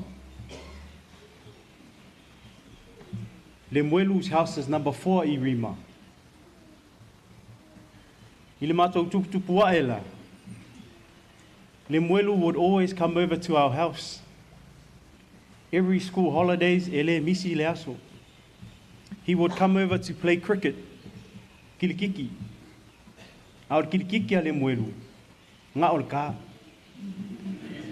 When it came to fielding and bowling, ya ole makua pa ua ya. Lemuelu wanted to play for the Tamaki A team growing up, but his dad was the captain. Asolelei was the captain of the A team. Ya, wa whaia ya ka alonga Lemuelu I mako fale, ma whaia ya langa ka. We would play cricket at the back of our house, and Lemuelu would smash some of the windows along our house, me and him. But we would ring Asolelei. Our parents would ring Asolelei, his dad, to come and replace the window. Because his dad worked up here in G-VAI at the sign writers. So Asolelei would come with a piece of plastic that looked like glass and replace the window. But by the time Asolelei got there, wa lewa ngā alu Lemuelu. Leilo lelei ya Lemuelu. Anga maua ku I o e Asolelei. Ia e whaitu linga I o le whale. Lemuelu was a very talented young man when we were growing up. Talented in cricket, talented in singing. Singing that I see the Lord has passed on to his beautiful children with their beautiful song today. Lemuelu was a man of a few words growing up. He would always say jokes. That was his one line he would yell out from the back where he was sitting in the back corner and yell out his one line that we would all laugh at. He was a man of very few words. In the beginning of this year, in January, we had our family reunion, our Lemalu family reunion in Makaupu Lefanga in Samoa. Lemuelu wasn't able to make our reunion. Onga o ngase o kingo mawheau mga ruenga. A o mika mikanga ma le fiafianga le mākou ainga. Sa mākou au wai whaakasi ma le whaangaua Lemuelu. Ma le to'olua ya meima, ma le uso ya livi. That was a very big reunion for our family. We had family come from America, Australia, New Zealand, ya ma le to'otele o iai Samoa. And we were able to get a representative from every single sibling of Le Malu Ngā Lala and Ingusia, our great-grandparents. So Lemuelu,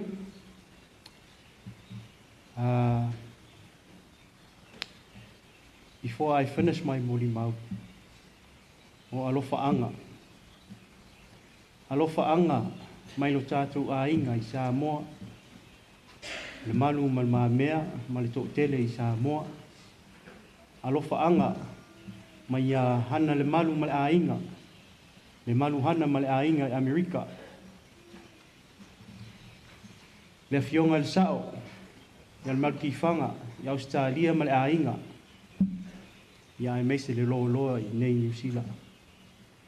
Ia manuia lo malanga, o le a whai ula u molimau I lo mātou pese, tātou ainga le malu, peia e mā ngaia I lau wai atu, o le a lala mai a inga, ia e usu mai le tātou pese a, o lea le lava le space nei I le tātou ainga, ia ala alafo atu ia tilo,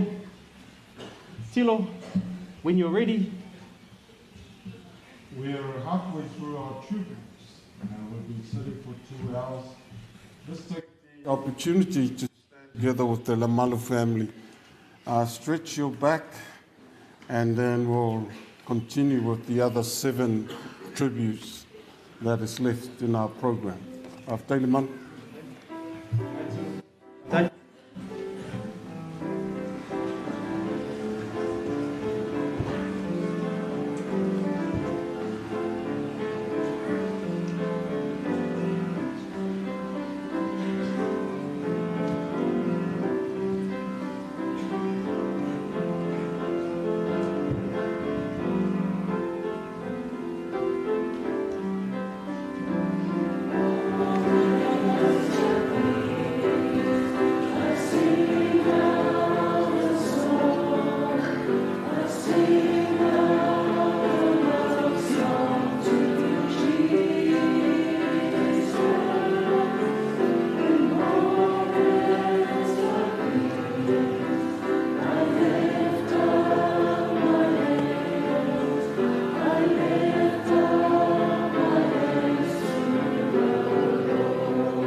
How's everyone?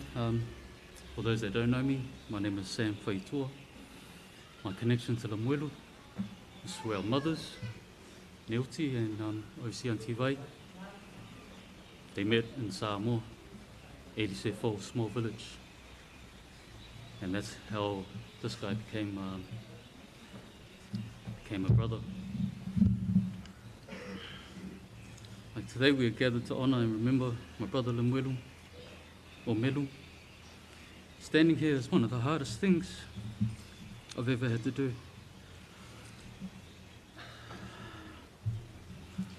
No words can truly capture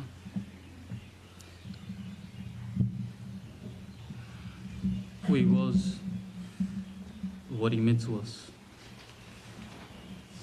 Melu was more than just a brother, he was my friend, my confidant, and someone who always had my back.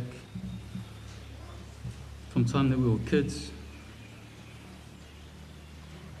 he had this way of life, adventure, whether it was through laughter, kindness, and unwavering support.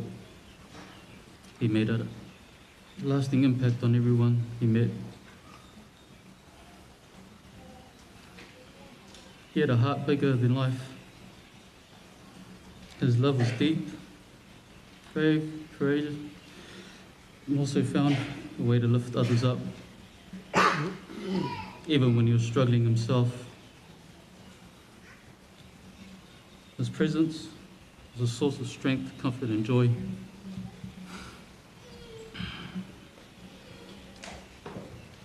I have a lot of memories of this guy. From living together in Forema, sharing a bedroom that Levi stays in now, and the amount of hidings we used to get from Auntie Vai and my mum.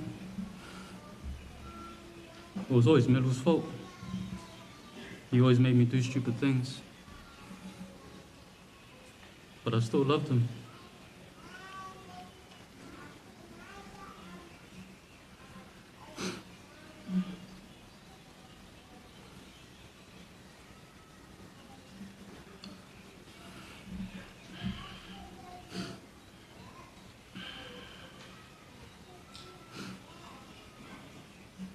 It's moments like this and so many others that remind me of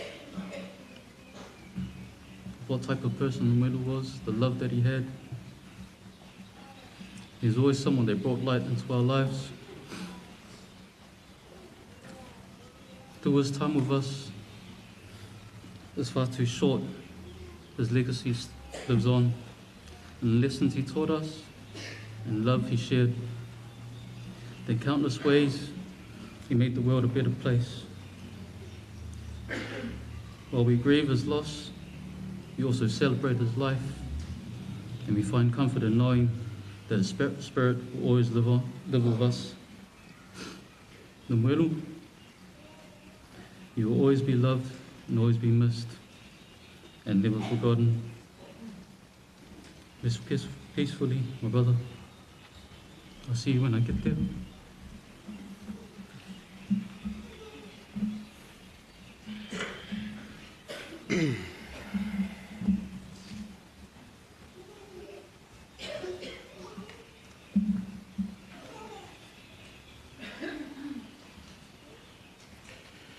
Huia, he mumoi, patala whatu, o sunga toina, patala whatu I le waiaman mamalu o le ekalesia, wo mai masani, ai mese ainga ngalua. Ia whamaruru aku o le la whai, lo moli mau, in Tuvalu.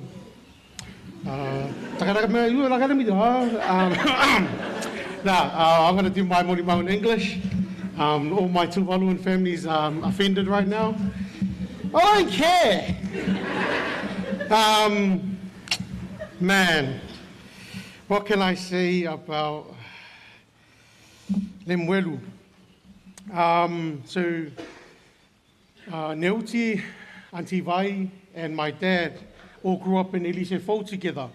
So this is a village that was in Samoa. It's not part of the Whaalupinga of Samoa. It was a land. Oh, what a history lesson, guy. It was a land given to us from the Tulaepa. It was a land given to the Tuvaluan people in Samoa. And so obviously we have Tuvaluan heritage. And so Auntie Vai and Neuti were best friends. And my dad was just a blues guy hanging out with them. So they all hung out in Samoa, and that's how we gained our mafukanga with Lemuelu. Sam and Josh Mavis were all, and Vai were all, at one point living at Erima Ave. And, we were living in Anderson, so we just went along to hang out with our big cousin, Lem, who bullied us most of our life. But, yeah, I wrote some notes because I know that there's a lot to say, but there's not enough time. But I don't care. I'm going to say it anyway. So for me, it all started with one fight. And so Lemuelu, he was very good at making people fight each other. So he's like, "Cuz, man, come here. I reckon you can give Ngalala a hiding." I said, "Really?" He goes, "Yeah, cuz. I got you, cuz." Everyone knows where this is going. So Ngalala, he's younger than me. Sikifang was Lemalu's younger son. And so I went and had a fight with Ngalala. I thought, man, I'm older. I have the upper hand. Surely I'm going to win. No, I didn't. I lost to Ngalala. Bleeding nose, a little bit of a bum lip. But Lemuelu, it almost felt like he went and he trained Ngalala really, really well. And then he came to me and said, "Soli, you got this, cuz." No, I didn't. And so the relationship that I had with Lemuelu was one of somebody who tried to gain his respect. That was my life with Lemuelu. I always tried to do things, whatever he asked, I said, "Yes, sir." "How high, sir?" "Not that high." "Jump high." Yeah, people are awake in this building. Suddenly, that took a while for you guys to get it, eh? Come on, guys. Vavi.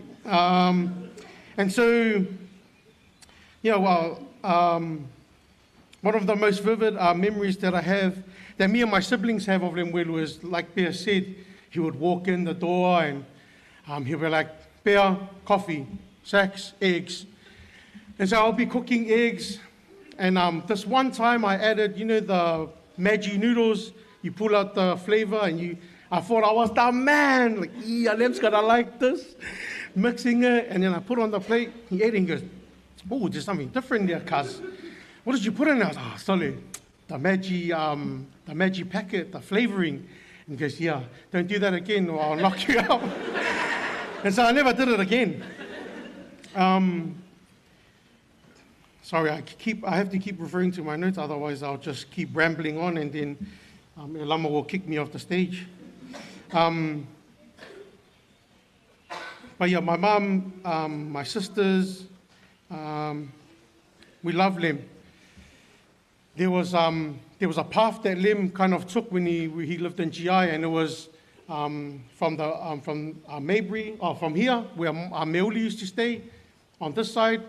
He would walk down to Maybury, go to where Moi used to stay, and then he'll come up Irima and where Li'i used to stay and cut through the park, and then he'll come to our house.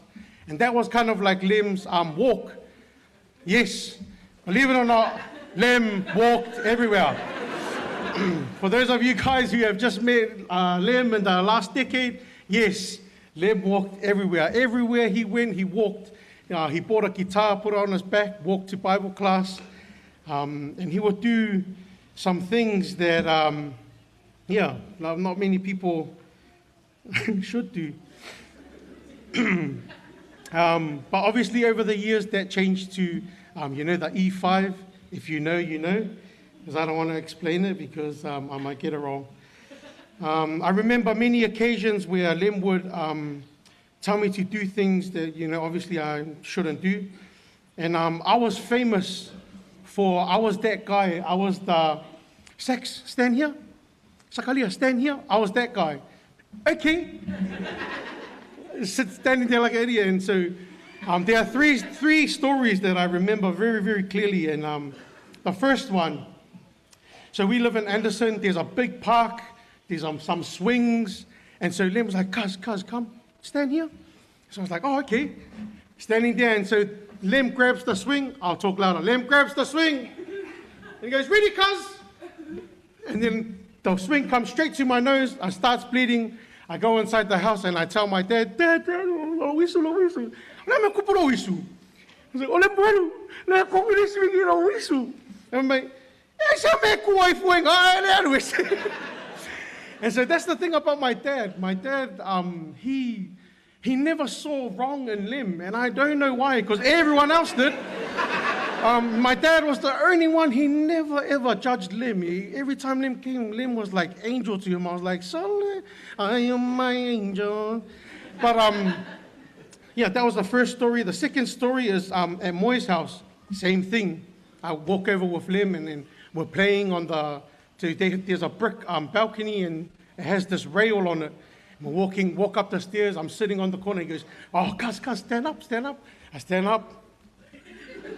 Yeah, what are we going to do, cuz? He's just stand there. You ready? And I'm like, yeah. Are you ready? Are you sure? Yeah. Then he pushes me. My leg hits the thing. I flip right over and land on the ground. I get him. I'm like, I'm telling you, my dad. You wait, I'm telling you, my dad. He's like, I don't care. Go tell your dad. So I walk around, and then obviously there's two ways into the house, into the back gate. I came through the back gate, and I came back, and then he's sitting there. He's like, oh, you back, cuz? You back for some more, cuz? I said, yeah. So I walk up again. He goes, sitting there for a good 5 minutes. Again, cuz, come, stand here.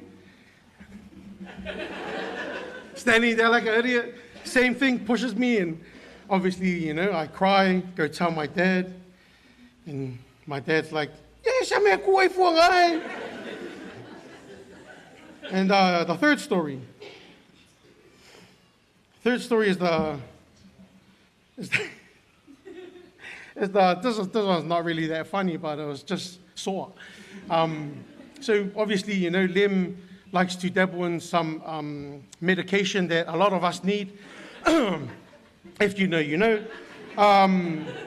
So he had all these candles lined up in his, I don't know what it was. He's like a candle connoisseur for some reason. He's got all these candles in his house. This is when the garage wasn't like the garage is now.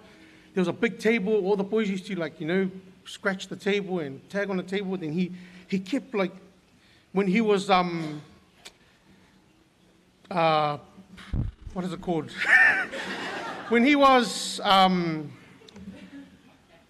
happy, when he was very, very happy, he would sit there and he would burn the candle and he would tip it, and then he's like, cuz, chaka's your hand? So I'm like sitting there, yeah. Same thing, he'll tip the hot wax on my hand, and I'm like, and he's like, does it hurt, cuz? I was like, and the thing with Lem is, through my whole entire relationship with Lem, that was the thing that I always did, was I tried my best to impress him. I tried my best to, get his, I don't know what it was. I tried my, it was like a little kid, Zaddy, yes, Dad. But I was so stupid. As a kid, you think, man, this guy, he hurts me, he bullies me, he gets me to fight other kids, and then, I lose. There were so many things that, red flags. There were so many red flags in myself and LEMUELU's relationship, but I still stuck around, and I don't know why. But Lem had another career in, he was a boxing promoter. Like I said, I'm going to name some of his main title fights. One, me and Ngalala. Obviously, I lost. Sam and Josh. So this is Sam, and Josh is the younger brother. And to be honest, I reckon Josh won that one. Josh, I reckon Josh won that one. Moe and Tassi. Moe and Tassi. Tassi, who won that one? Moe. Me and Tassi, yeah, Tassi won. Tassi and Luke, whoa, that one was a close one. But I think Luke won. Luke won. Me versus Pili. And then Lem telling Longo to jump in and poke me from the side. Eddie versus Upu. We had Upu versus George, cousin George. Inga versus Pili. There were so many things. Tassi versus Lem. Honestly, yeah, fast forward to our college years. Sorry, I know I'm taking a while, but I don't care. So that's what Lem would always say, I don't care. But fast forward to our college years where we kind of were a little bit more mature, not really. We went to this thing called, and my sister mentioned it, we went to this thing called Island Breeze. And Island Breeze was a massive concert where the Katinas were performing. There were all these cultural performances.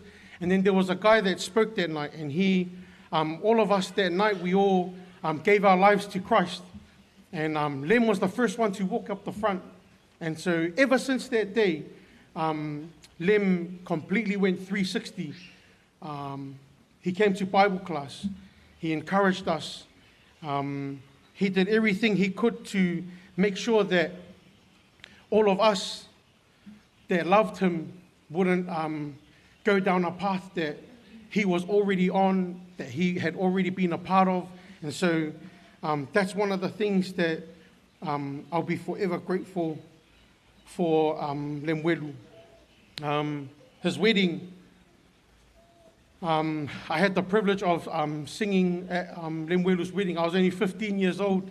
It was my first time ever singing, and he used to come to our house and practice the song. And so when Lem teaches people how to sing or dance or do something, he gets frustrated very, very fast. And so I kept going flat. I kept not hitting the notes, and he's like, "Guys, come on, guys, come on, you can do it." And he was trying to be nice about it and brush me off, but I appreciate that Lem saw, because he even told me years later, he goes, "You know what, cuz man, I reckon, you weren't that good of a singer, but I just needed someone to sing so I can harmonize too." So he encouraged me, and I pursued it for a while. I did some pretty cool things because of him, because he pushed me, he believed in me, and he said to me, "Keep singing, cuz, keep singing." So, I don't know, it's just, that was the thing that he did for me.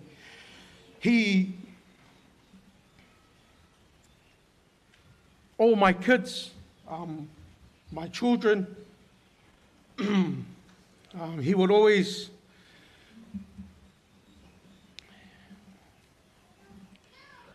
tell me, cuz, and so this is another story I'm going to tell.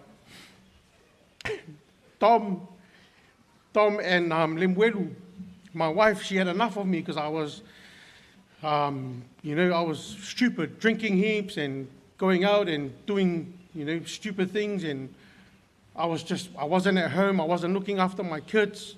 I got into a really bad way. And so she rang Dom.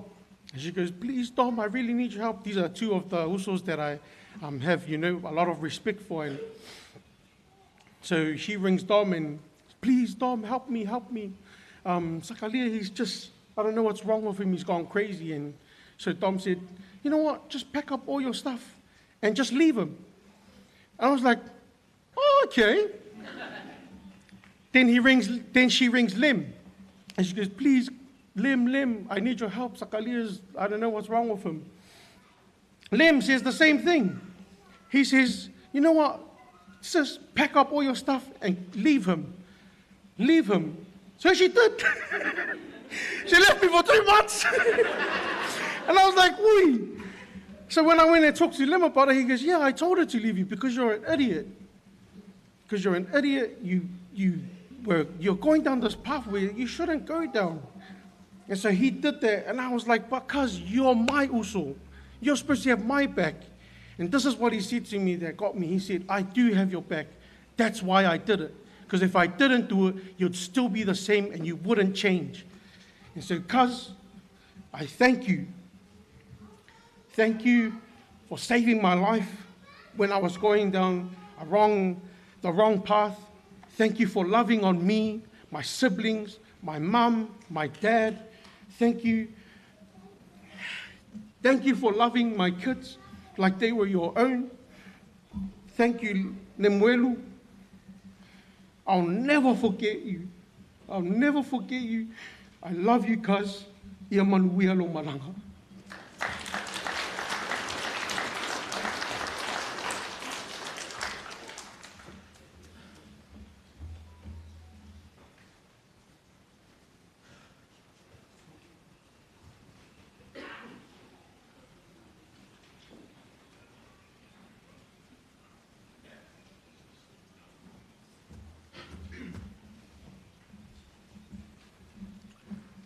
Talofa lava, maloe lelei.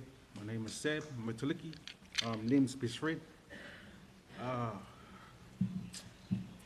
It's just, I didn't write anything down. Man, it's been a hard week for me. Especially knowing that the brother's gone. Man, I just love this company. Every time he'll come over, we'll just talk for hours. A lot of coffees, a lot of fizzy drinks, a lot of cigarettes, and here we are still yarning through the morning. Lem, I've got a lot of stories to share with Lem, but we're running out of time, and I'll just keep it short. But there was one time we got into a fight in Pemiwa, and he saved me, Lem. And I got up and I said, oh, I love you, bro. And he goes, just shut up, Egg. Let's go. So we came home and he was saying, man, you're slow. You're slow, man. You can't even throw your hands. And I'm like, oh, I'm sorry, Lem. But even if he comes to my side of the family, he'll be like, man, there's a lot of Tongans here. I don't trust you guys, eh? You guys are known for jumping people, eh? And I'm like, come on, Lem, man. We're not like that. I'm cool. And he's like, nah, I know. But my heart goes out to you, man, really. Mum, Levy, Brother Dave, I love you guys. I thank you guys for your brother, your husband, your son. He means a lot to us on our side too, on the Tongan side. And everyone sends their love. All our friends from Aussie send their love too, from Selwyn. Lem, I love you also. I'm going to miss our time we always had together. Every week we'll have a cigarette, we'll catch up, we'll talk about rugby league, we'll talk about Toa Samoa, we'll talk about Tonga. Those were the days, Lem. Your memory's forever alive in my heart, Lem. I miss you also. I love you, Lem. I'll leave it at that, family, and thank you. Thank you.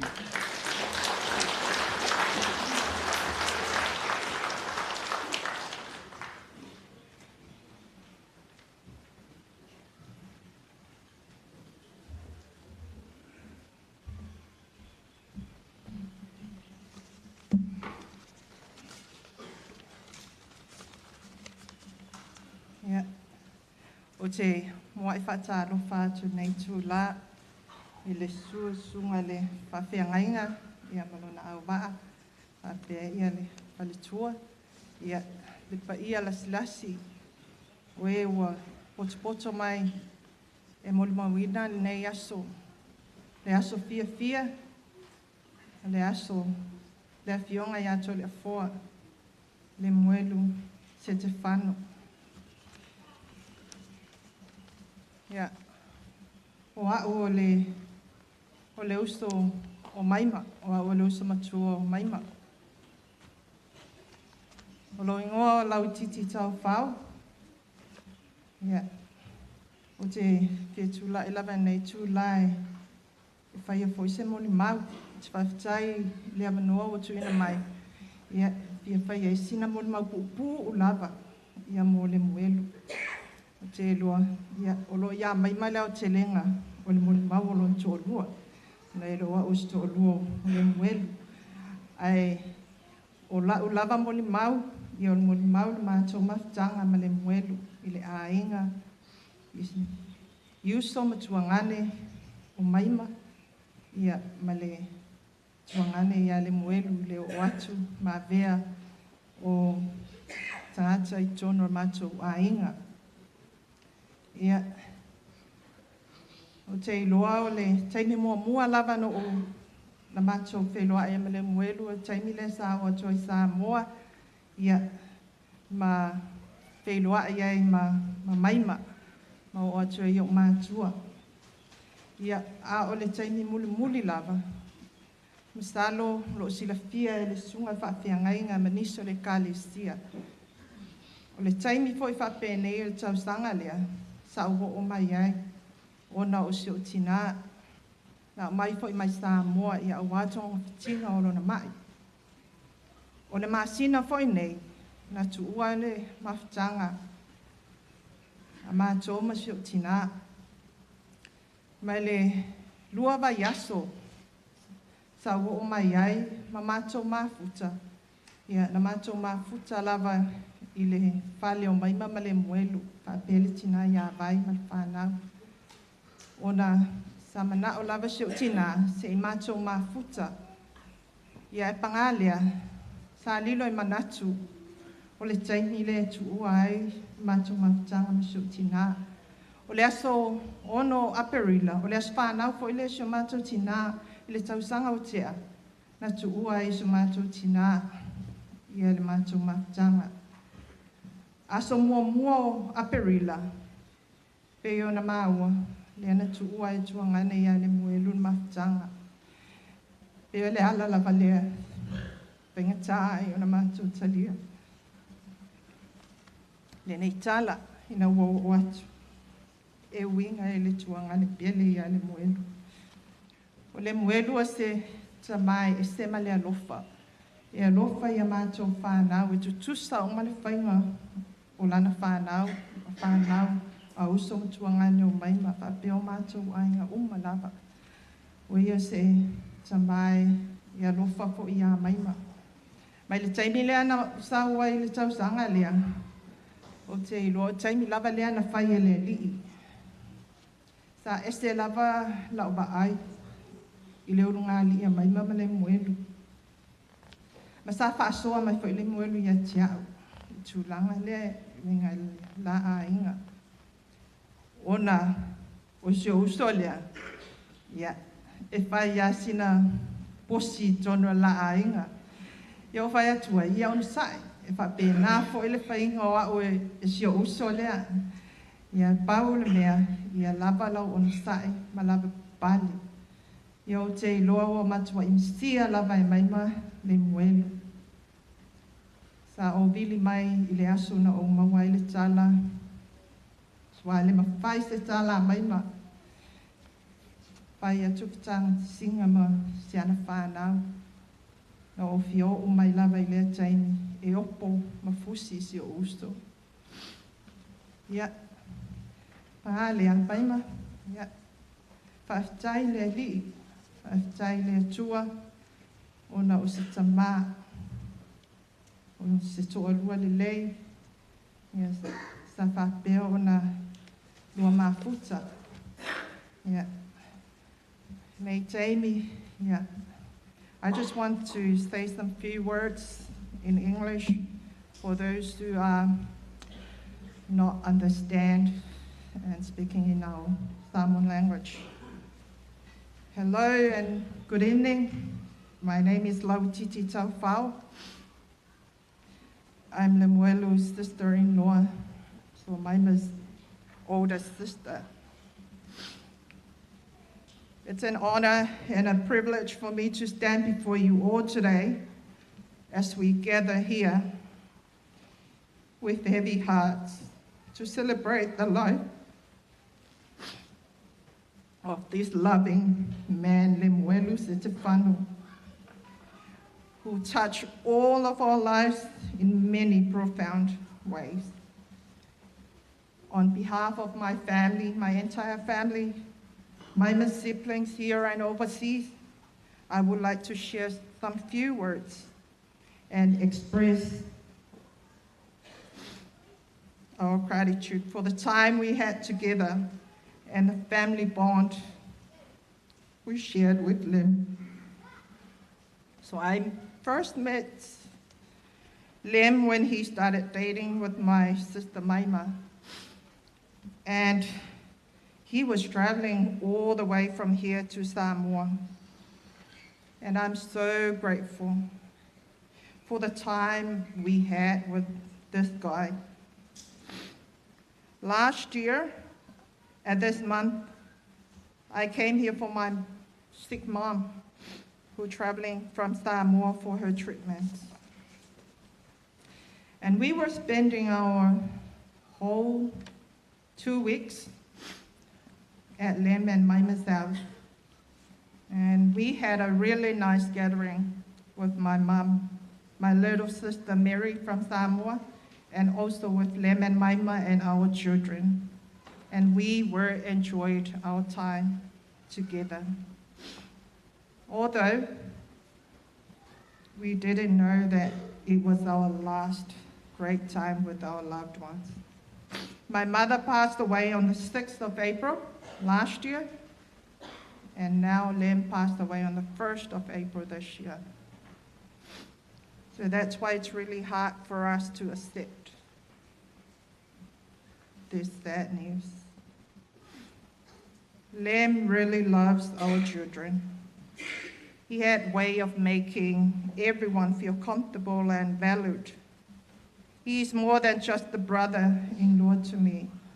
He is a man of a strong character and sense of humor, and always put others before himself. Lem touched so many lives with his guidance, caring, loving, and peaceful nature. And that's why we are gathered here today to honor and celebrate the life and the legacy of Lem. So I would like to thank, on behalf of my family, I just want to say thank you all. Thank you who are here today to share and witness Lemuelu's special memories.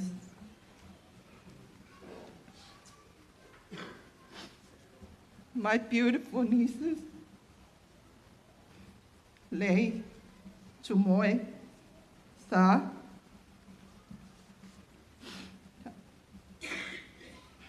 I know, and my handsome Tione. I know your dad really loves you all so much, and I know you are all misses your dad.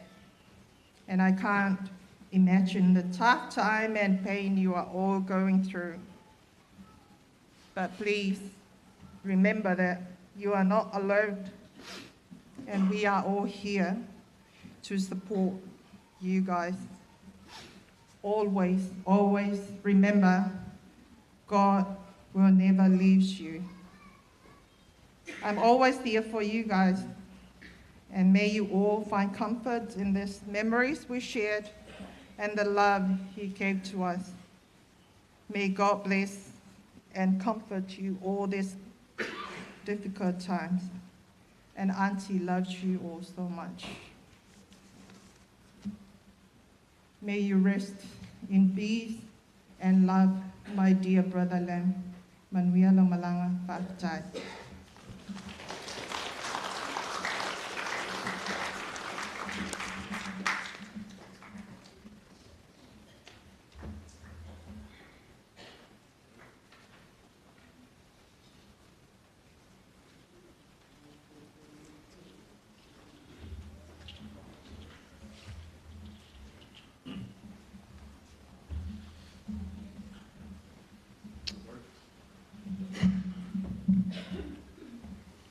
Ia e whanua noa.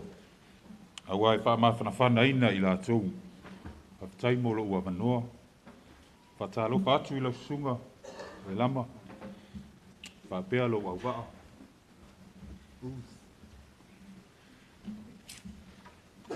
Pa malulu atu o le a whaaperetania la mulimau.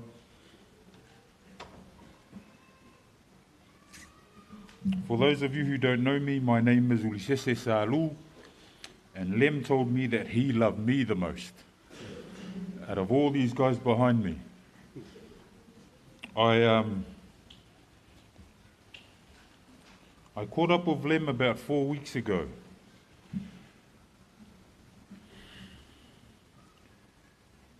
And it was about 6 weeks after I'd arrived.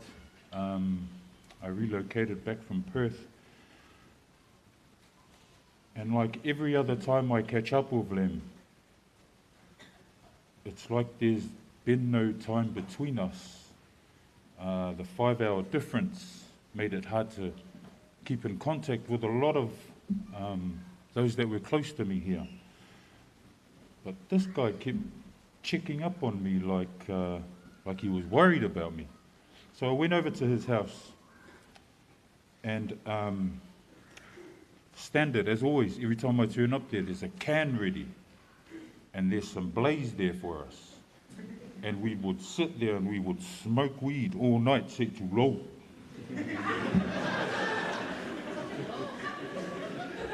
Yeah, I was going to mention it. We would smoke weed all night, and we would talk about our families.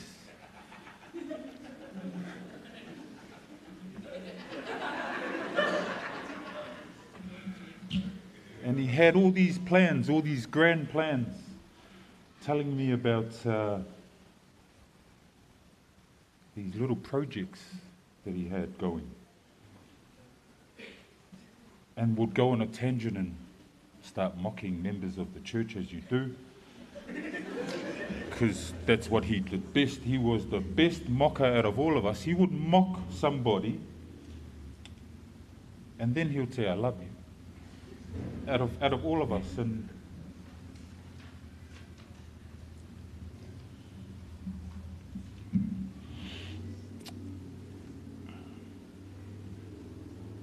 Lem loved my girls, my older girls, like his own. He never got to meet the other 5 that were born in Perth, for obvious reasons. And so when we made the trek back here, he was dying to meet River. River is our comedian. And I don't actually think he met him. And I regret that. I regret that he didn't have a mafukanga with my Perth-born kids, because I know how much he loved all our kids. I'm a few years older than these guys, so we all grew up in this church, and I still ask myself, how did I come to be to hang out with these guys?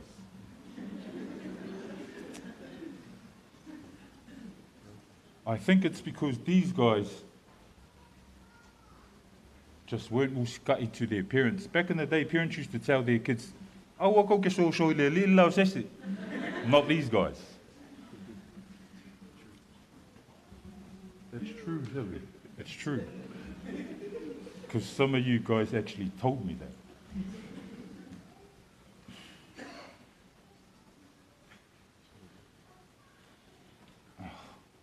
I didn't prepare anything. I never prepare anything.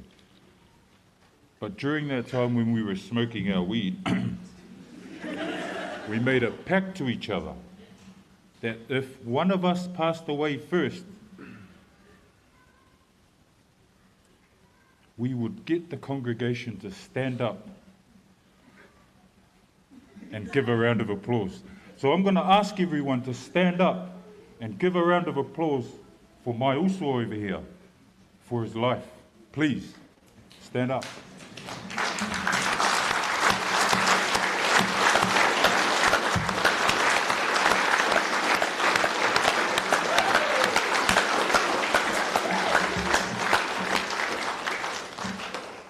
Told you I would.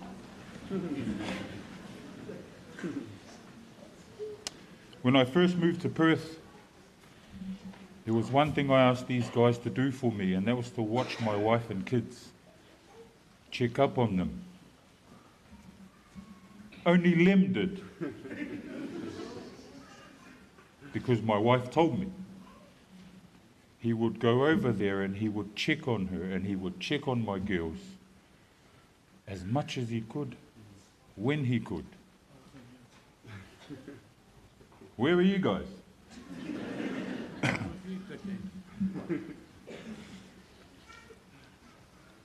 Some of you might be waiting for some stories about our time together, but in all honesty, it's too inappropriate for here. I'm going to carry those here.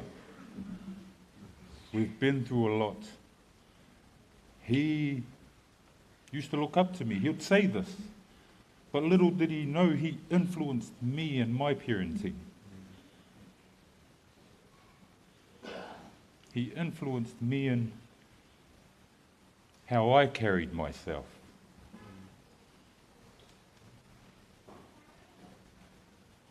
Maima, my Samoa, Gets, Livy, thank you for sharing Lemuelu with us. Maima, you used to look at us with your ingo eyes whenever we would turn up, but I know you love us. I know you love us. Thank you for sharing Lem with us. My uso, backhead. Yeah, I said it. I love you. Thank you for loving on me and my kids like they were yours.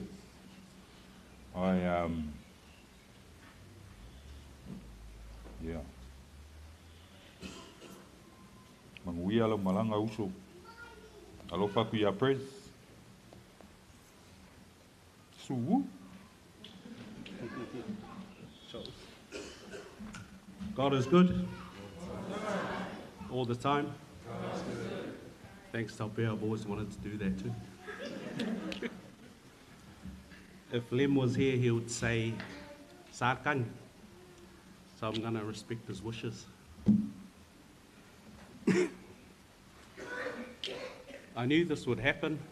A lot of the stuff that I wanted to cover has already been said. So I'll give you guys the shortened and family-friendly version of my eulogy. Most of you know Lem, but if you really, really knew Lem, you were one of the lucky ones. Among his many traits, loyal, kind-hearted, etc., etc., he was a funny man. Straight up, he had the mocks of doom. It was all good laughing along until you were on the receiving end of it. He was a cheeky fella. He liked to wind people up, quick-witted, with a sick sense of humor. He was sports mad. He loved his toa Samoa, Manu Samoa, Queensland. There was plenty of banter to go around during Origin time. He called a spade, but was unapologetically himself, and I loved that about him. An example of this, at my 40th birthday party, in true Lem fashion, he turned up late, probably halfway through. Then he spent the rest of the night sitting at the back. He gave me this necklace as a mea alofa. So if any of his cousins are looking for it, I've got it. Lem didn't have a Makai title, but many years ago, we gave him the nickname Dual-Man. From that day forward, he was no longer known to us as Lem. I'm not going to tell you how we came up with that name, because I don't want to incriminate my uso. But we should have called him Toes Man, eh, Luke? If you know, you know. To Maima and the kids, he loved you dearly. I know this because every time we'd catch up, we would talk at length about our aingas. He was so proud of his kids. He would talk about them one by one, their personalities, their quirks, their strengths, their weaknesses, their potential, and the future he saw for them. In his words, you guys were his world. Ma also Lem, dual man, I'm going to miss you. Your friendship was as authentic as they come. You always saw the good in me and celebrated my wins. I will hold your memories close and never forget you. And as you always said when we'd finish a phone call, I love you so. Manguia lo malanga, ia maua sau na foanga tu mau I le langi malawali, papatai.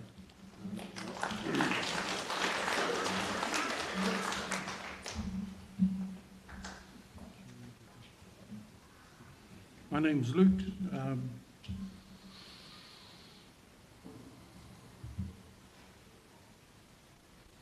Of course, I didn't prepare anything. You don't know how to write for something like this.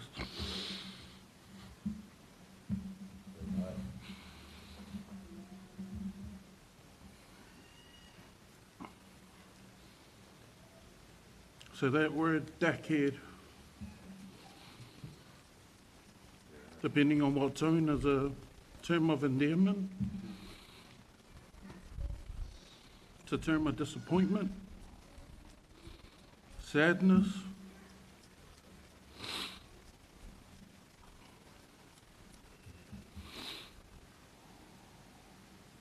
I've had so many conversations with him since being in Oz. He was really pissed off I left. And he kept saying that the Usos were finished because I left. This group behind me was actually formed because of him.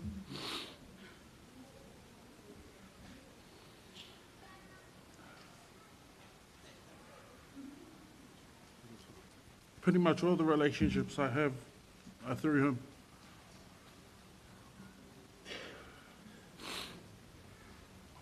When I left, I had to watch his kids grow up through posts, and they were usually weekly, fortnightly.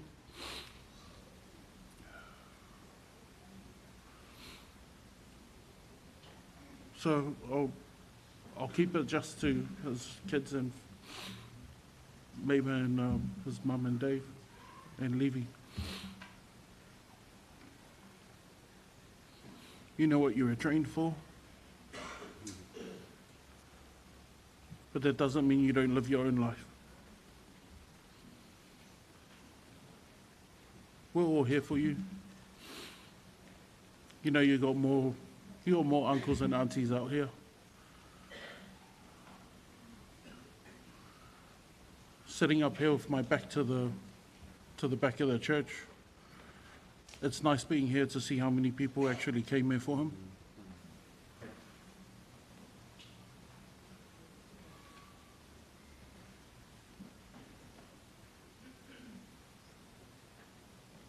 That's love. So I'm not giving any stories tonight. I'll give it to you on Monday. The only thing was when Sass said no one visited his family, Sass came to me in Perth.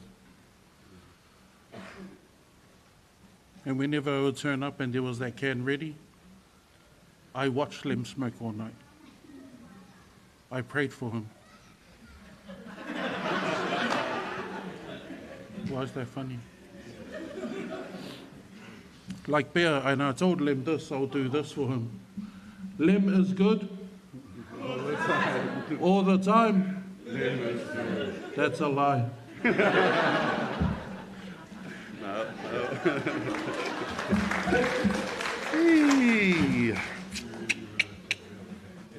Elelele atua. Teimi umalava.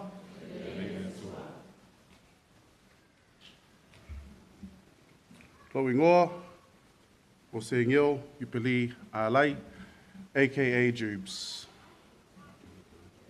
aka everything else these guys would call me. If you know, you know. I am one of the many day one Usos who was born here in Tamaki, PIPC. And as you can see on the title there, Tam Kings, we're the rogue group of Tamaki PIPC. All because of this guy. I'm the fourth son of Sila Muapola Alai, who I know would love to have been here today, but she's gone to go pick up this guy's real brother, Makesi. Sorry, I better stick to my script. But because he was Mum's other son, he was my brother.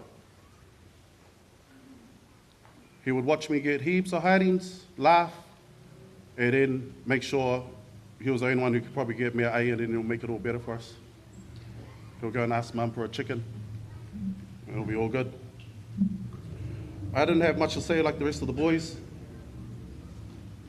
I didn't know what to say when I first wanted to post something up.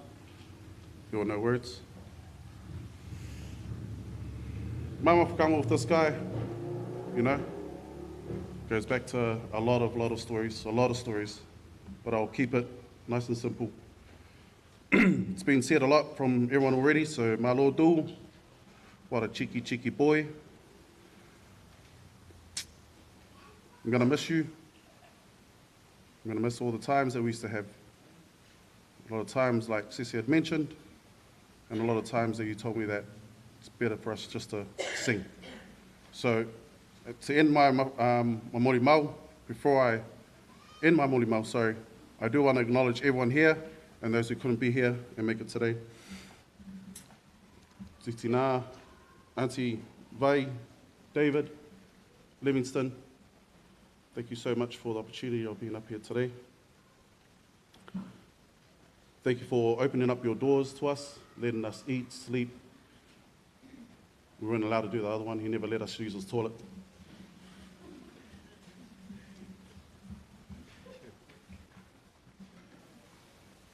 To Dul's beautiful children, who he was always so proud of talking about.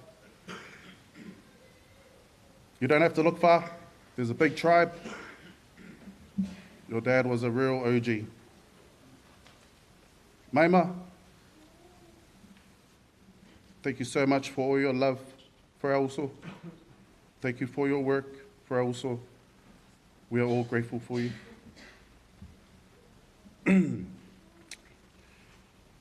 Just to clear up, it's Dak Head, not D Head, the other one.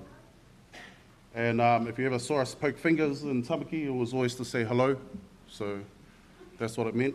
Just needed to clarify that. But just before I end us off with a pese, because we all know that they also love to sing, and he always loved it when everyone else sang as well. So I'm going to ask you guys to all please stand if you can.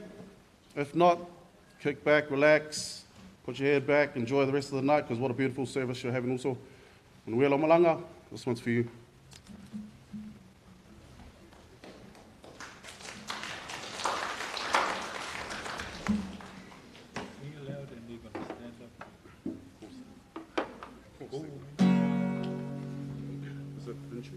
You guys have to stand up and help us because we didn't practice.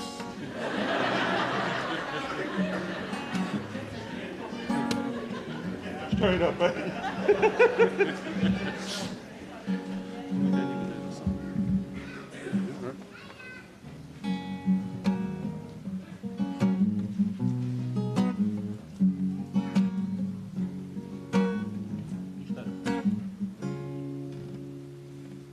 Lay down, my dear brother, lay down and take your rest.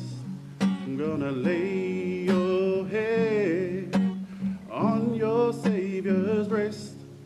And I love you, but Jesus loved you best.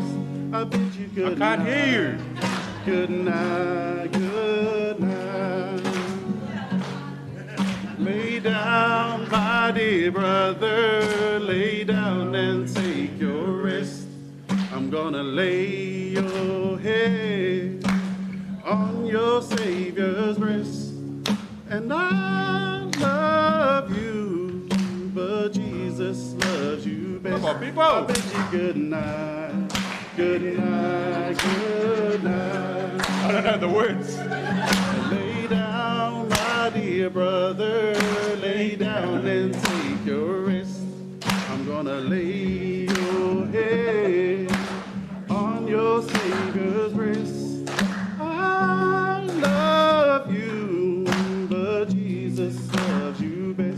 I bid you good night, good night, good night. I bid you good night, good night, good night.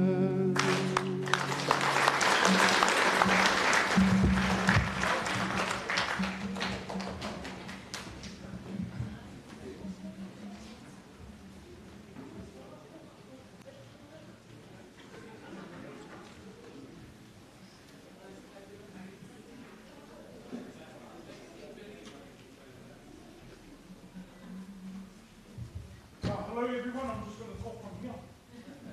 Because, when I grew up with this gentleman here, we were always side by side. Never left each other's side. So, I'm not trying to be offensive to anyone that stood up there. I feel like it's my rightful place to stand here by his side. I won't talk long. I'll keep it short and simple. I'm about to jam a song. Well, I'm not going to sing, but a song that from a singer he loved, and this was our go-to song when we were at college. So yeah, that's pretty much it. Aluema, let us put that jam, please. Thank you guys. Thank you for the opportunity. Thank you, family. I love you guys.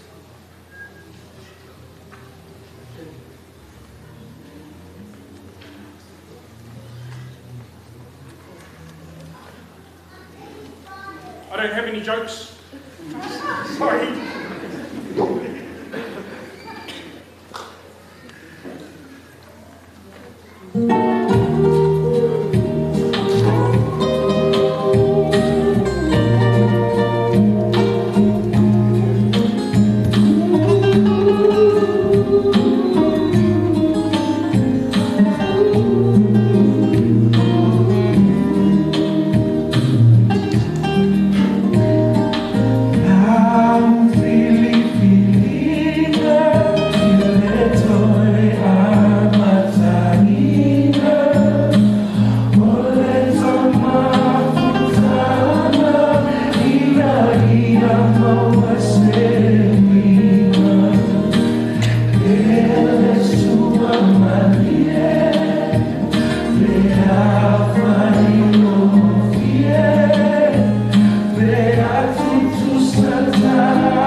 Greetings to you all in the name of our Lord and Savior, Jesus Christ. Greetings to you, Tamaki Nama, Reverend Nama, leading us tonight, as well as Reverend Gary Moore. My name is Meoli Sewala, and I am, it says there, OG boys. I think it meant only gout boys. There's nothing OG about us. We don't run. So, yeah. My relationship with LEMUELU started many, many years ago. I've known them for over 25 plus years, and I took him on like a son. LEMUELU would have difficulty at home and he would get into trouble with his dad, I'd always find him sitting in my front doorstep here at Pilkington, holding a packet of big guns. And I would come in after work and I'd say, okay, what did you do this time? And he would tell me that he got into trouble for this, he got into trouble for that.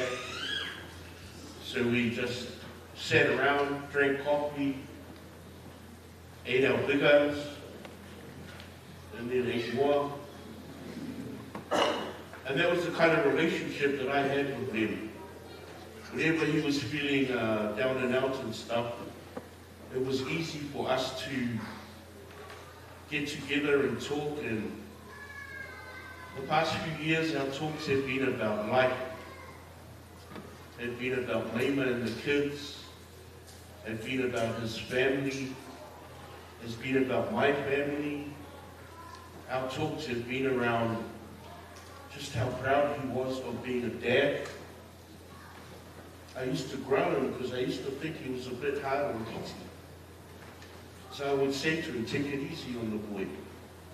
And they would be like, nah, it's got to stay hard, it's got to stay hard. As you all know, that was M's kauroko. So that was him. But he loved his kids so much. He was mika about his wife. One day we were hanging out and he comes to me and he goes, Mike, I want to get married. And I went, oh, you need a girlfriend to get married? And he said, no, I'm going to Samoa to get my wife. And I said to him, what? Are you going now?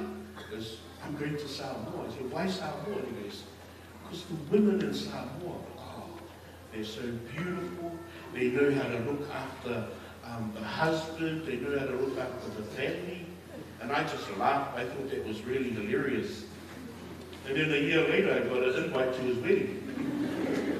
I couldn't believe it. But that was him. When he wanted to do something, his heart was set on it. He loved singing.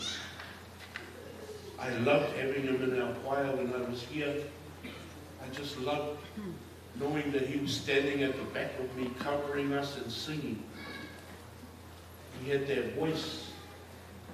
He had that, he just had that power behind him when he was really feeling it.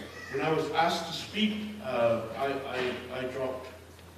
I didn't know.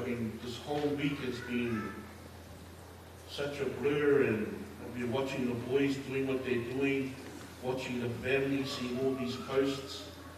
But the one thing that I am very, very happy for is that my brother here is in heaven.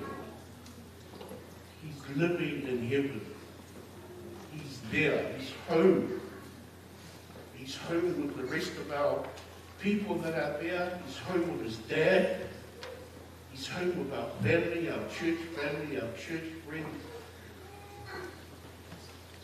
I kind of slowed down the church and he went back to church. And he kept saying to me, come back to church. Come back to church. This is us. This is our one winner. This is what we should do. And I said to him that my time is up. It's up to you now. You and the younger ones. So I was so proud to hear that he was prepping and that he was in church. This has been our home for many years. And how awesome it is that he gets to be buried here at home. I was wondering, please don't say you're going to bury him in Mangry or somewhere, you know? And then I was so happy to hear that he's being buried here. This is where he deserves to be. At the back here is where we always used to hang out and talk. So it's going to be a new hangout for us boys. My kids, and you've got good family support around you. You've got everyone that will be there to support you, and I'm so happy to see that. More, you spoiled that boy. You spoiled him so much. Everyone thought he was a baby. David, bless your family. I know it's hard. Them did good, bro. You'd be laughing at seeing everyone here. You'd be looking around and saying, whatever. Laughing at all these people that are here, but I know you'd also be really proud as well. Love you, Lem. Never going to forget you. Your heart for God, your heart for your family. I just want to share one little story before we finish. So Lemuelu was so close to me that he had this really irritating meal, is that when he heard someone was talking about me, he would bring me up and he would tell me, even though they were his family members. He would bring up and he said, sorry, Mike, and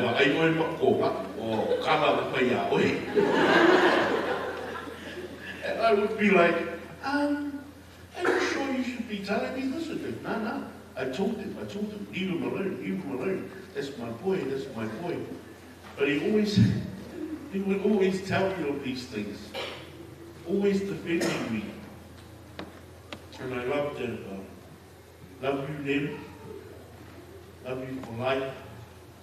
We will be together. We will be at home. I can't wait. Thank you very much.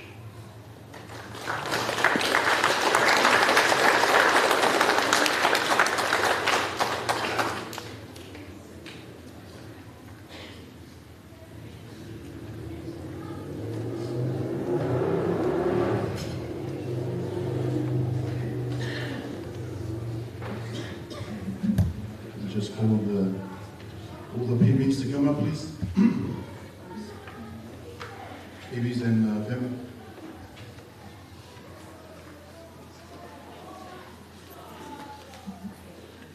All the PBs come up. You know who you are. Upo, if you're here. Mikaeli.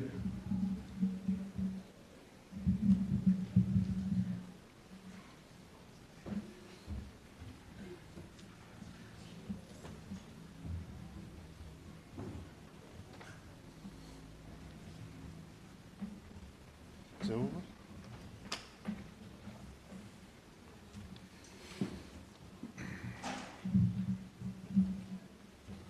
Ia le paia le malu nei. O te mua I whatalofa atu ma whawheloa I atu I lau sunga le whawhengainga ma lau au waa. O te whatalofa atu ma whawheloa I atu I ainga ma tapa au whaleu polu ma whailaunga whale tua ma tausi ta mai tai ma sawao. Ai maisi le paia le tātou mawhtanga I ona tūlanga whalupe. Pa ia lava lea e āmata I le tai sama, le tui manua, se ia pa ia le tai ula o na whanua. O lea wa atoa nei. Whaftai o lea wa vaai, wa atoa tino o whatau sili I le tātou mawhtanga. Lau susunga le whawhengainga, ma le paia ma le malu tātou mawhtanga. Ia, whaftai mo le awanoa whaauro, e whaise mo le maupupu I le mātou mawhtanga ma le uso ia Lemuelu. Mo le sila fio nei ni sauninga, o mātou le mawhtanga o lea o le PBs. O lau I ngō misa Joey Nanai, a vea ia lo leo e whai masui nei mawhtanga e muli atu se, moli maupupu lava. Ala mātou mawhtanga. Ai whamalulu atu. le sauninga.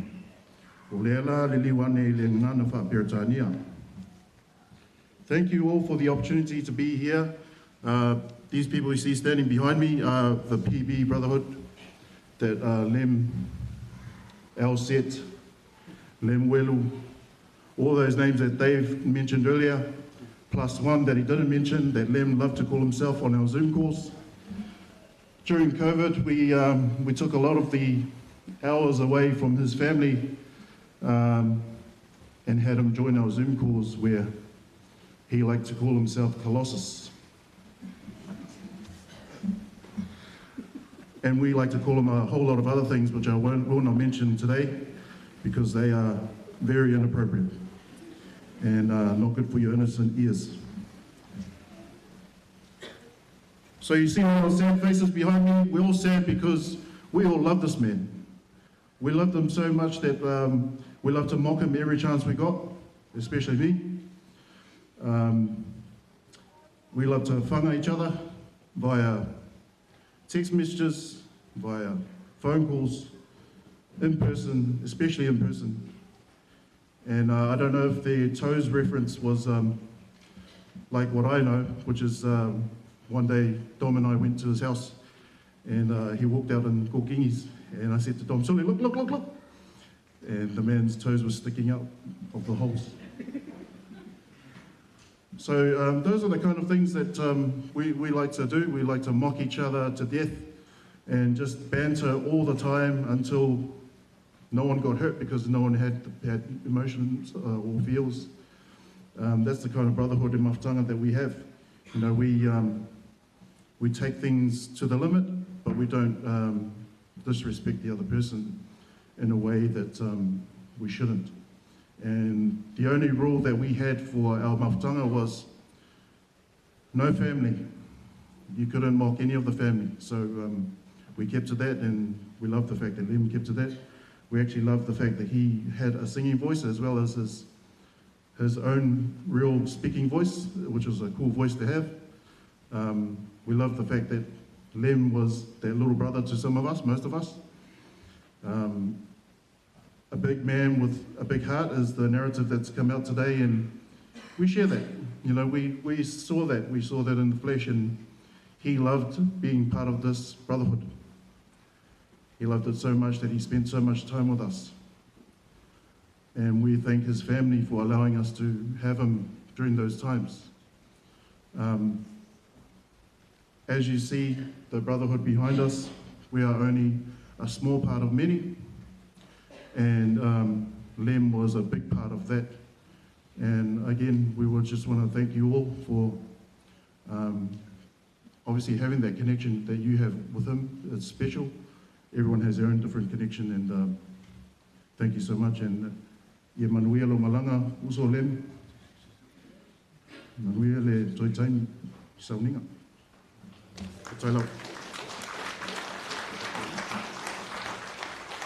Talofa, I'm not going to give my name, that's not important, but that Superman logo that you're wearing, me and Lems put that together. We designed this maybe 4 years ago.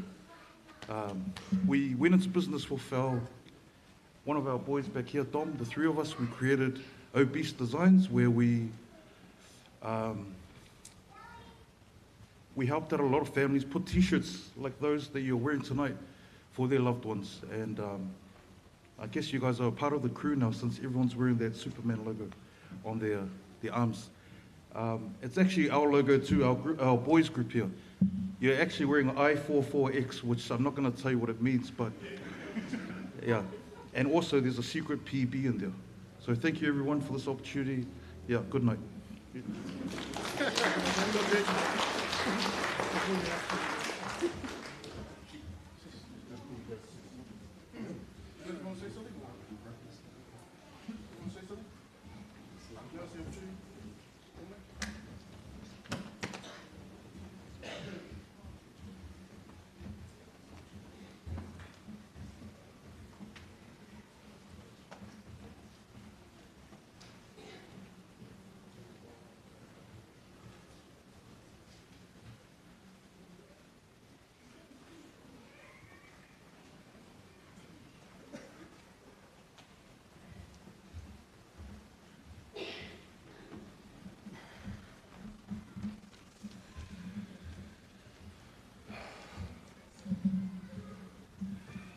Tarafalava, thank you for the opportunity. My name is Tavita, and I'm the owner of Z Recruitment, which is Lama's boss. I had the pleasure of working with Lama for over 12 years. Our journey begins in 2008 when we met at Youth Justice. He was one of the staff members there, and I was a contractor. Lama's dedication to his career, serving others, working with youth at risk, later on healthcare, providing care, support to patients with disability and mental health. His kindness, empathy, commitment to others will be deeply missed, but his legacy will live on through the countless lives he's touched. I would like to extend my sincere gratitude to Lama for his outstanding contribution towards Z Recruitment. Through his 12 years of journey with us, Lama has demonstrated the leadership, provided best support service to his colleagues, role model to our team. His passion, his dedication to our mission has made him a true zeal advocate.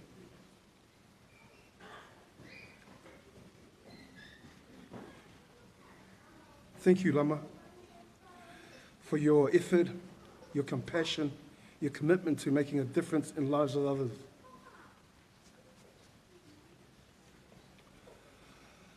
Lama was more than an employee to me. He was like a young brother, someone I can share my thoughts, my dreams, someone I can rely on, who can support me when I needed. His passing away is a big hole in my heart, in my life. I will deeply miss you.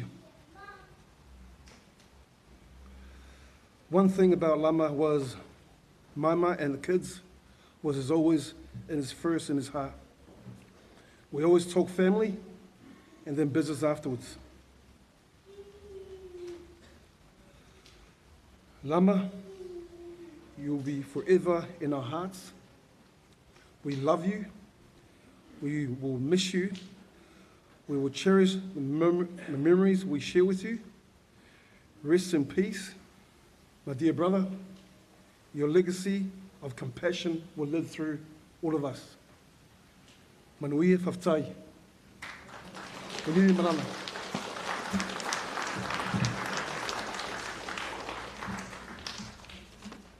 Talofalava, tēnā ra koutou katoa. My name is Kirinapu. I'm Tavita's wife. I'm Lama's other boss, and some might say I'm the real boss.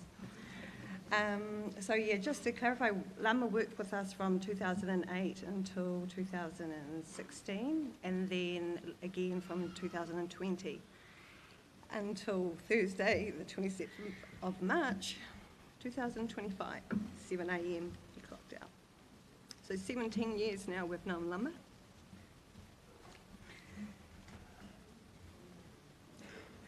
Lama and I had quite a unique relationship. We often butted heads. As a counterpart to Tavita's lenient approach, I took on the role of bad cop to ensure Lama stayed on track.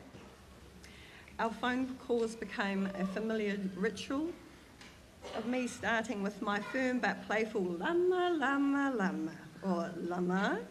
His response was always a warm kere. While our conversations would begin with me addressing a particular issue, they'd always end with me discussing our families, or us discussing our families and sharing warm words and laughter. He always spoke of his wife, Maima, and his children. They were his pride and joy. He loved them so much and always shared with me their progresses and their achievements. And I know he was really looking forward to the up-and-coming league season and already given in his availability. Lama possessed this rare gift, the ability to bring people together. His social, personable nature drew individuals from all walks of life into his orbit. Today, as we gather to celebrate his life, it's clear that his impact was profound. People adored Lama for his warm, approachable demeanour. He had every one of He had made a may of making everyone feel seen and valued. Our staff member, Seke, shared a heartwarming anecdote yesterday about Lama's shifts at work. As soon as he walked in, the patients and staff alike would light up, exclaiming, "Oh my gosh, it's Lama! Hi Lama, here's Lama!" It was like a celebrity had arrived. It was obvious he was so loved. To me, Lama was like that little brother, mischievous, playing pranks and pushing the boundaries. He had a knack for testing the limits and ignoring advice, which often landed him into trouble. But despite his antics, I couldn't help but love him like family. I'd often find myself scolding him, but deep down, I knew he was the kind of soul who meant well. One of my fondest memories of Lama was when my koro passed away in 2015. Lama and another colleague, Train, drove 7 hours down to my hometown in Bulls to attend the tangi at my whānau marae. They travelled down to represent our staff and present a koha. I was so deeply moved by their actions, and it warmed my heart to have them there with me. During the time, our hakari, our kai time, my mother had prepared a raw mussel dish, marinated in vinegar, sugar, onion and capsicums, and Lama was really enjoying it. I was like, "Lama, just go ahead, finish it off."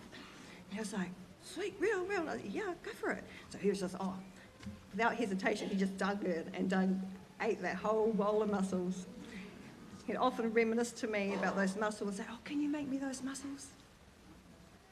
So from having Lama and Train there with my whānau during our time of mourning, it was a memory that I always cherish. Our own children have fond memories of Lama. I can recall him taking on security duties at our daughter Ariana's 18th birthday party, standing guard at the gate and playfully denying entry to Ariana's friends, whose names were on the list. He was also a pillar of support for our daughter Lakita. She fondly remembers Lama's encouragement and guidance during her time as a new social support worker. And then there's Moy, who used to be our payroll. She still chuckles about the many a times Lama's called her to discuss his late timesheets. But in classic Lama fashion, he ended with the conversation with, "Moy, please Moy, can you play me today?" Even though it was 2 days late. Our daughter Grace Se'e and son Asamu have memories of attending a child's birthday party, so I'm unsure, I can't remember who it was. But my final conversation with Lama was the day before he went into hospital. He called me because, yes, again, his timesheet was late and he needed to get paid. So I answered the phone, "Lama," and he greeted me with his playful kere. His cheeky self laughed and he said, "You think I'm about to cancel my shift, eh?" Which is about in half an hour's time. I said, "Are you?" He laughed and joked, "Nah, kiddie, I didn't send my timesheet in," and then the story goes on. And I was like, "Oh, Lama, Lama, Lama." We continued to chat and asked after his health, and he admitted that his health had taken a step back, but he was planning to return to pool therapy, and I urged him to prioritise his health. Little did I know that would be our final conversation. Lama, you always knew that Tavita and I cared for you deeply, and that's why you could get away with so much. But thank you for being your wonderful self. Thank you for challenging me. Thank you for embodying the Zeal spirit, and thank you for all your banter and dry jokes. Thank you for everything you've done for our family, our company, and our staff. I'll miss your phone calls, our conversations, and that sense of humour. Farewell, dear Lama. May you rest in eternal peace. Alofa atu. Moe mai i te rangatira. Moe mai tō moe ngā roa. Manuia no malanga.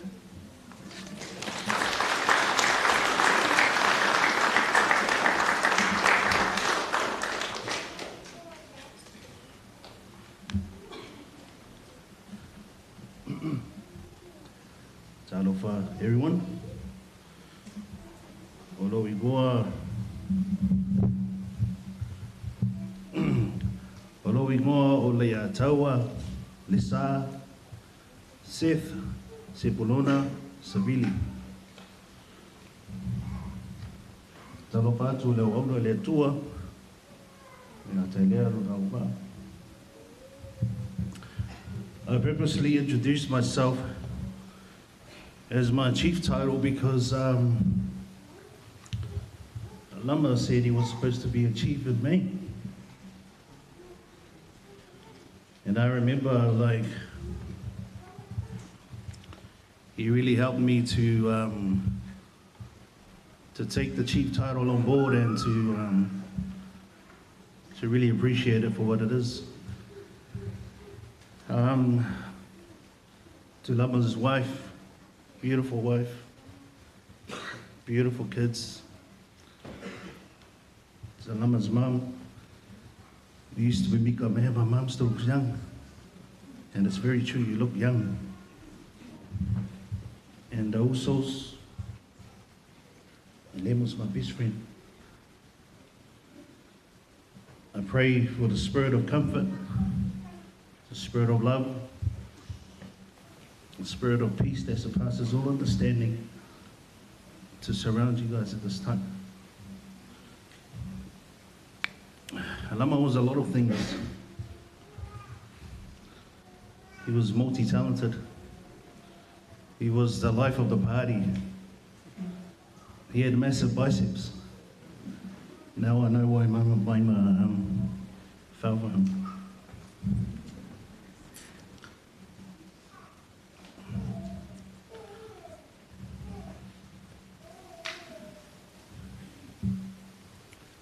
As I said before, Lama was my best friend, my day one. I'm finding it really hard to talk about you, Mauso, but knowing you, you're probably like, carry on, please. How I first gained Lama's respect, it was during a restraint. We were restraining a patient. And I think before that, I think he thought I was a fafa. Not the strong one, the other one. Lama was so impressed with how strong I was that day. He went and told the whole staff, hey man, watch out for Seth, man, he's quiet, but he's a good guy, man.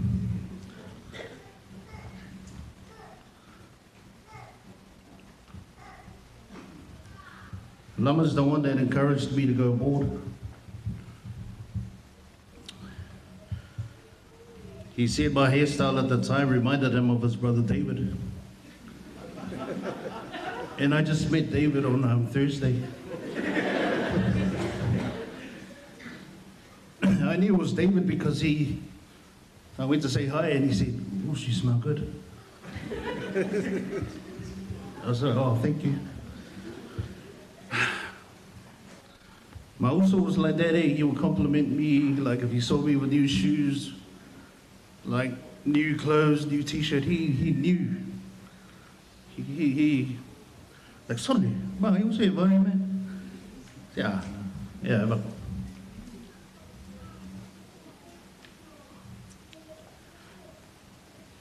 I remember when I had to cut my hair because it was growing from the sides and the back. And I was spending an hour just trying to cover the middle parts. And then when I finally got my hair cut, the Uso said, yeah, why are you?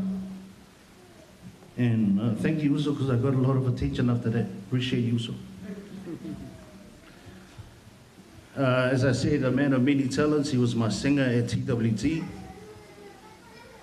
Anyone from TWT here tonight? Can I get you guys to stand up, please? TWT, Te Ahomai, and all our Zeal staff, please stand. Everyone stand.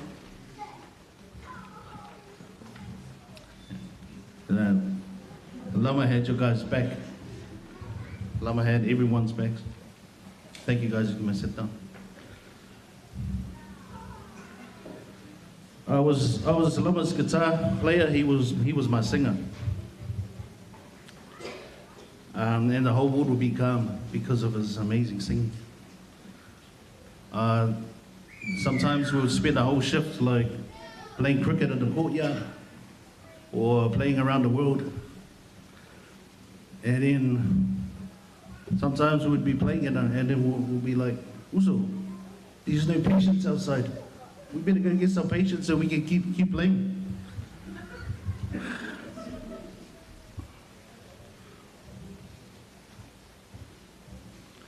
And sometimes we would forcefully try and get the patients to come and play. But we still forced them to come and play with us. Lama would often say, Uso, I don't know what I've done to deserve all the love from so many people, and I don't know why people are so good to me. And I would say to him, Uso, you know why? Because you're real, you're genuine, and people gravitate to you because of that. Seke said it best the other day. Lama was zeal. He was Tavita's right-hand man. Even when I became team manager, I would always say that we were equals. You couldn't say the word zeal and not have Lama attached to it. Even when he left zeal for a bit, everybody would still talk about Lama. Do you know Lama? Lama this, Lama that, Lama did this way. It's been hard to sleep, hard to live since you left Mauso. I stayed up at night, pleading with God to please give you one more chance so we can fulfill our dreams and all that we set out to do for 2025. And we all said this was our year. The year we would try and get zeal to another level, and at the same time our own goals. He was the only one that could speak his mind to Tavita and Kere and still have a job. A couple of times he almost had a UFC fight with Tavita, and at the end of all that, he would still have a job.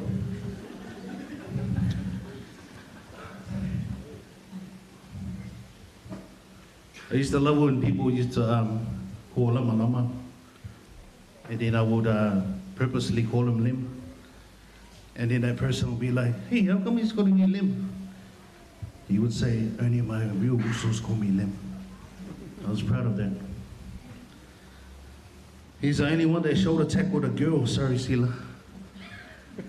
And she still loved him after that. Sila came all the way from Australia to honor him today.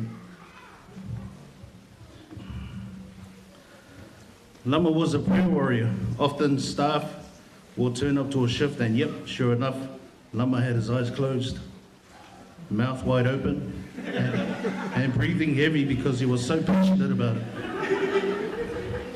Morning time, afternoon time, night time, it didn't matter what time.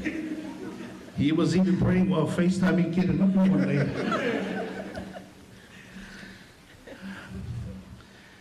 Everywhere I went, everything I was invited to, I always wanted him right next to me because he was the life of the party. His presence alone was something to be in awe of. He had a short stint at Waiataro Mental Health Ward in Waitakere and ABI in Ranui. He reached out to me recently and asked me if I could help his church worship band, and of course I said yes. Even though you're not here, Uso, that offer is still there for the Uso Livingston and the team. Recently we spoke about, man, if I was to walk down the line for a fifth time, sorry, for a second time, you'll be my best man.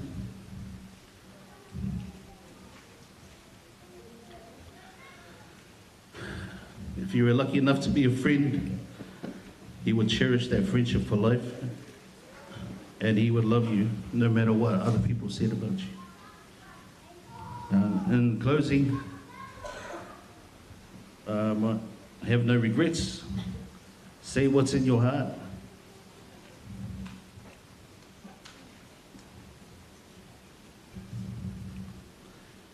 We're going to dedicate this year to you, Lama, Lem. I'm sorry to leave with a downer, but the only negative thing I knew about Lama was he's a Queensland supporter. Funny thing is, he didn't take last year's loss too bad because he said, he was proud of all the Samoan boys in New South Wales.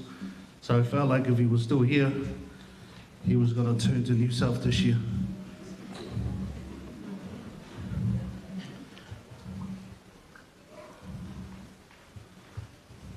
Yeah. I just want to attempt, in closing, I'm not a singer, but he was my singer. I want to sing a song to finish our speech. If you know the words, don't sing, please. Now, please help me. I'm not your son, you're not my father. We're just two grown saying goodbye. No need to forgive, no need to forget. I know your mistakes and you know mine. And while you're sleeping, I'll trust and try to make you proud. So, Lama, won't you just close your eyes? Don't be afraid, it's my turn to chase the monsters away. Sophie Suman.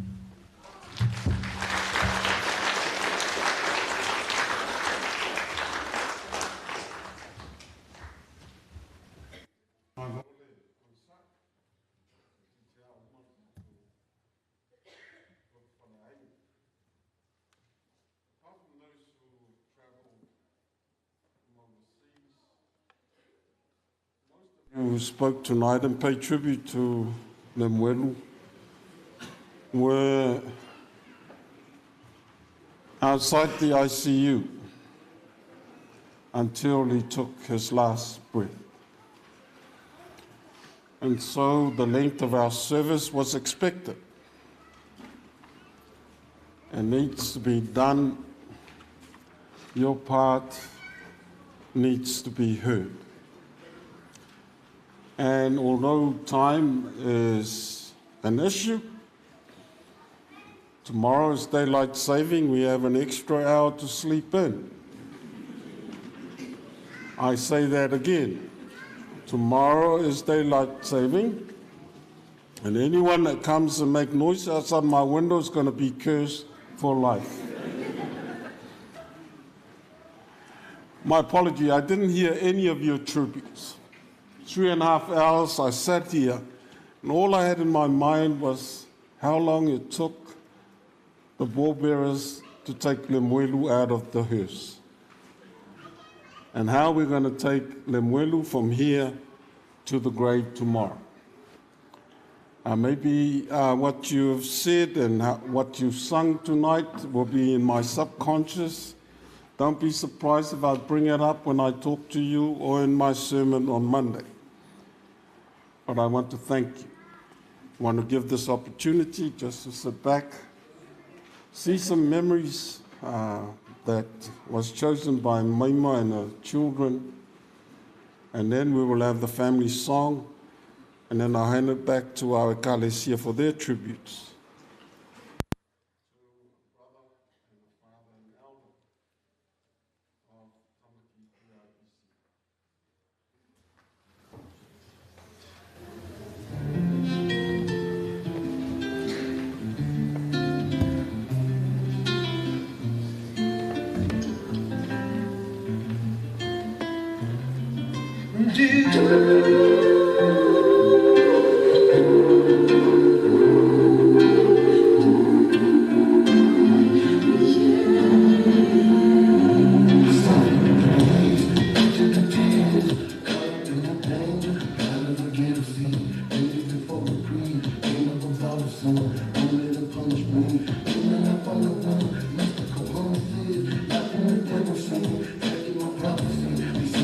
Honesty, she was my own friend.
just a warrior.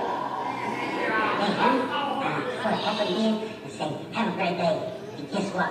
You're a star. Yay, you're a star. I have to serve some sort of disciplinary action because of it. So, first of all, I want to say sorry to our family members. I just tend to love to speak from the mind and just say what I want to say without any filters. According to this certain someone, she does 5 push-ups and nothing. Okay, here we go. Take a beating, just gonna get sweaty up again. Lift it up here. Yeah, here we go. Here we go.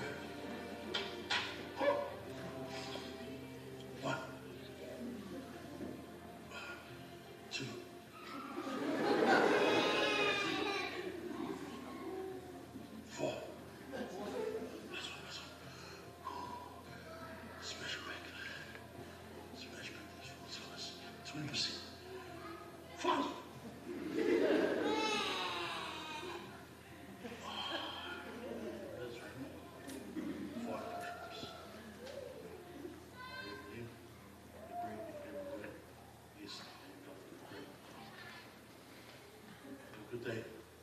Stay blessed. Bye. Love you forever and ever. My dad.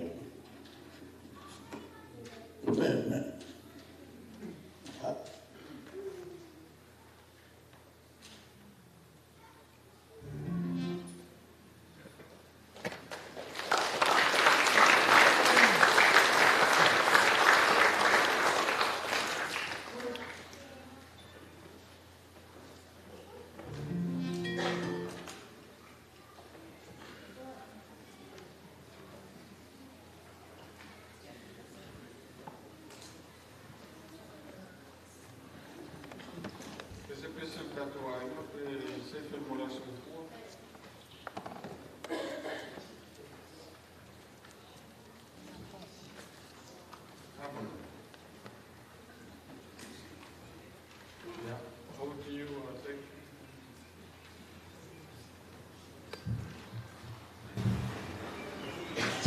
Greetings to you all in the wonderful and precious name of our Lord and Saviour Jesus Christ. I stand here wearing 2 hats for this evening. One I will speak on behalf of Essence, and the second one I will speak on behalf of our Cook Islands youth, known as Mapu. For those of you who don't know, Essence was the praise and worship team here at Tamaki. Now the name Essence came about from a mistake.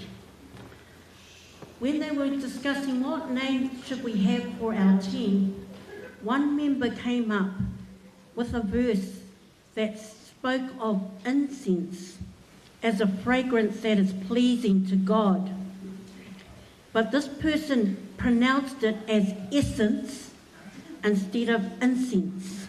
So that was how Essence was born.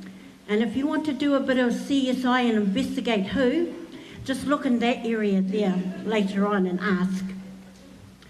Now, LEMUELU was the first leader of Essence, and they were first introduced as a team for a Sunday school camp, I think at Hanua Falls.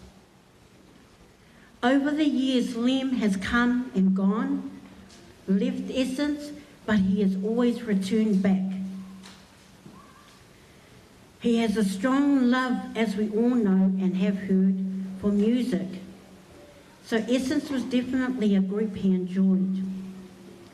Some of the things that I've learnt over time working with Lem was that he was a perfectionist when it came to singing.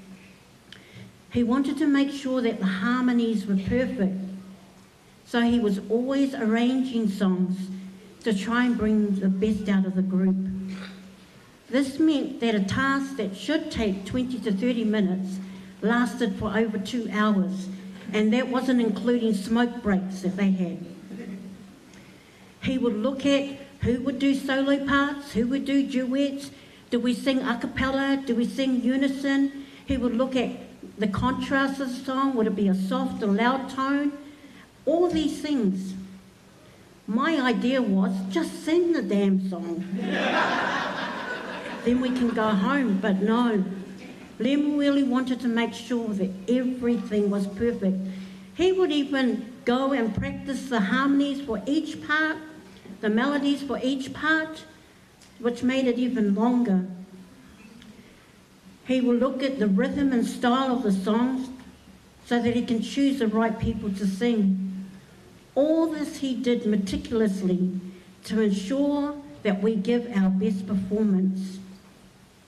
Tiring as this was, he continued to do it each practice session, testifying to his perfection. Now, I can't go without saying this. Lems loved his reggae music. And one of the annoying things which frustrated me, Tario and Olivema is that he tried to turn every song into a reggae song to give it a reggae feel or a beat. It didn't help when his brother Levy and my brother Po'o accompanied him, trying to convert and convince us that the song sounds good in reggae. He even tried to reggaify a hymn, Blessed Assurance. That's how much he loved reggae. We always had songs that was based around the reggae style. Whether it was a hymn, an old or new song, Lem enjoyed it all. Lem loved what he loved, and he didn't love what he didn't love. And that included people as well.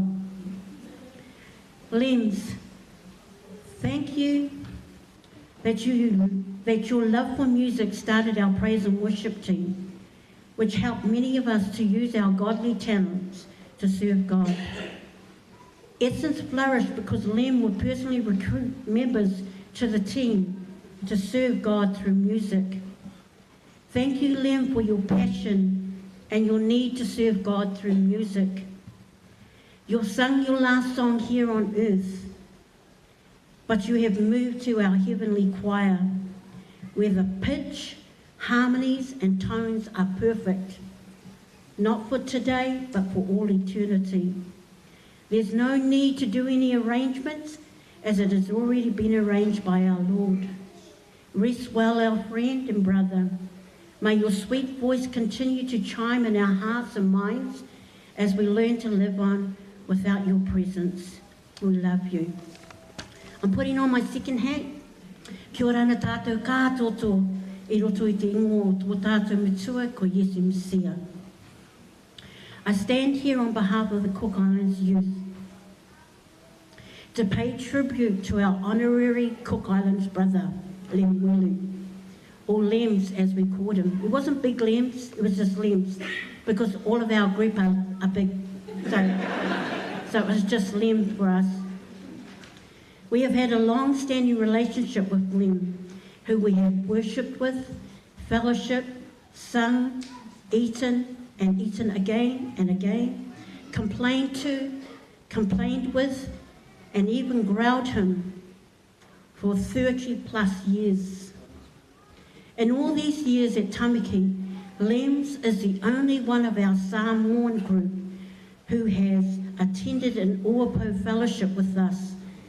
The Uapo is the equivalent of your national whono Samoa, and that year the Uapo was in Tokoroa. But I think Lemuelu spent more time eyeing the opposite sex rather than focusing on our items. The thing that forged our relationship with Lems is that we never saw him as a Samoan. He never saw us as Cook Islanders. We were family. When we met, regardless of whether we had seen each other every day or on occasions, we would always kiss and hug, as family do. Our many years together here in Tamaki firmly sealed our ties to each other for life. As much as we have loved him, sometimes his stubborn nature will call for us to talk a bit harshly to him, advise him, encourage him, and sometimes throw our hands up in the air and say, oh, Lem. We all have our stories we could share, but we feel the best way to celebrate you, our friend, our brother, is to sing for you. LEMUELU, our dearest brother, we bid you farewell. It is not a goodbye, but a see you later. The heaven's gates are singing gloriously for your entrance into his kingdom. And so we sing to you tonight to say thank you, Lord, for blessing us with LEMUELU. Can I just ask our team, please, to come forward?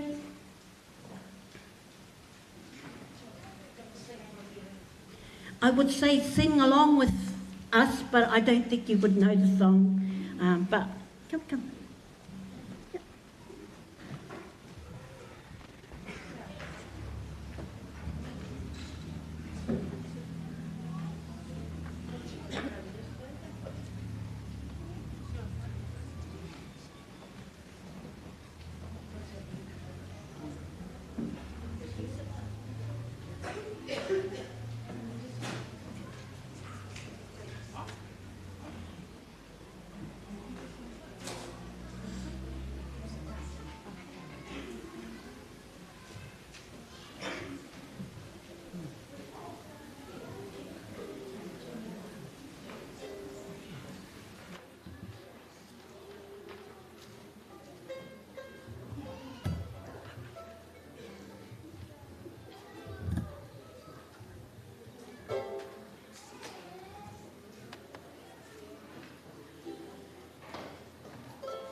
Aolelei, Nisa Bulbaraka, tēnā koutou, tēnā tātou katoa. Ia mau te wai whātau whātu, ia o nei au whia. Au sunga le tatai, au sunga to ina e rama, pēr le sunga whakereina ia Gary. Tano whakifoi le io a inga rua, pēr le io le kalesia I Tamaki, I ona tūlanga whaalupe. Sa moa ua potopoto, wōma e māsani, o mawhai ona tātou whaatasi le sauninga, whale ainga, o le sungana tia kono ia LEMUELU ASOLELEI SETEFANO. Good evening, everyone. My name is Whalanai Pupu Ray, and I'm the Assistant Parish Clerk here at Tamaki PIPC. And it's my privilege and it's my honor to share a eulogy on behalf of our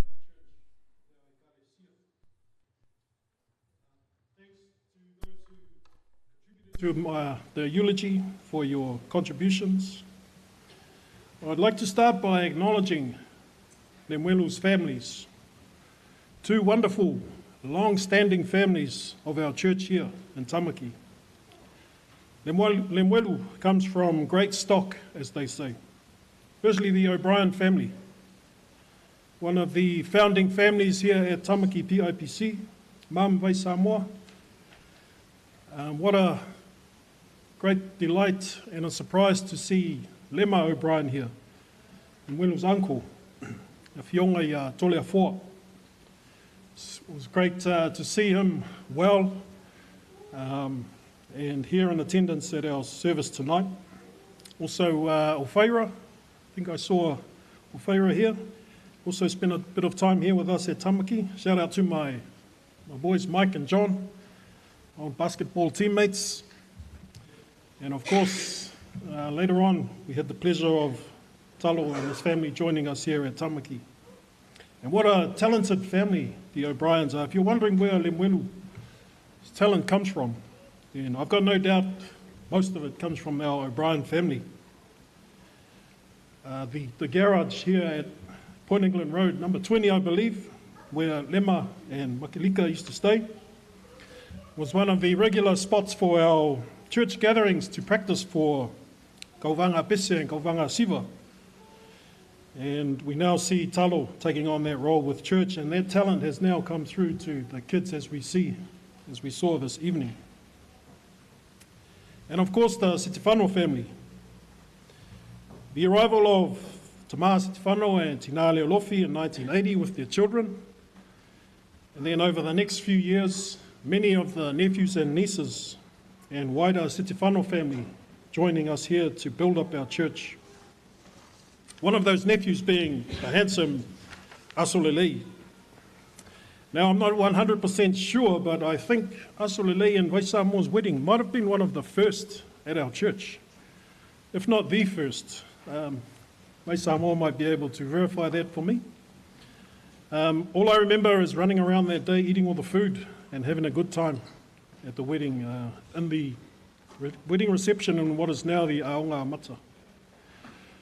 So LEMUELU was born in 1983, one of the first lot of next generation Tamaki PIPC kids born here inside of our church. And like most families, when the second is born, the eldest gets relegated to second place. So Dave, yes, you were a much loved child in the church.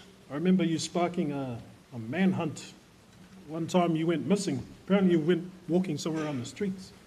So the whole church went around looking for you. I don't know what happened there, but someone will be able to fill in the gaps. Anyway, along came LEMUELU, this cheeky little brother to Dave, who was a spitting image of his handsome father, Asolelei. And so began LEMUELU's journey here with his family and side by side with his church family here at Tamaki. And what an amazing time it was, those early formative years of Tamaki PIPC. Such an exciting time. We had a new young congregation under the inspired leadership of Tamā and Tina, and great leaders like Paul Tingaru and Te Whai Paia Whainuu. LEMUELU was a very funny, talented child, as we have all heard from the Moli Maus, who over the years participated in everything to do with our church. White Sunday, Sunday school, Samoan Children's Choir, O Talavou, Bible class, praise and worship, everything, you name it. LEMUELU was part of everything here. Then the next few years consisted of many church events, church projects, building projects, trips, malangas, and it was one of those church malangas, those church trips, 2004 to Samoa, where LEMUELU met the love of his life, Maima. Fast forward, and as a Sunday school student, LEMUELU was very, very inquisitive, asked lots of questions. He also loved to draw pictures in his notebook during class, mainly tatau patterns. Maybe that's where he grew his love for designing. And just when you're about to growl him for not listening, he would lift his head up and ask a question or answer a question, showing that he's been listening the whole time. As we've also heard from a number of his friends, his contemporaries, LEMUELU was a big, big advocate for Bible class. Bible class was our combined youth group for high school age kids and up. He was the unofficial ambassador, encouraging all the young people to come along,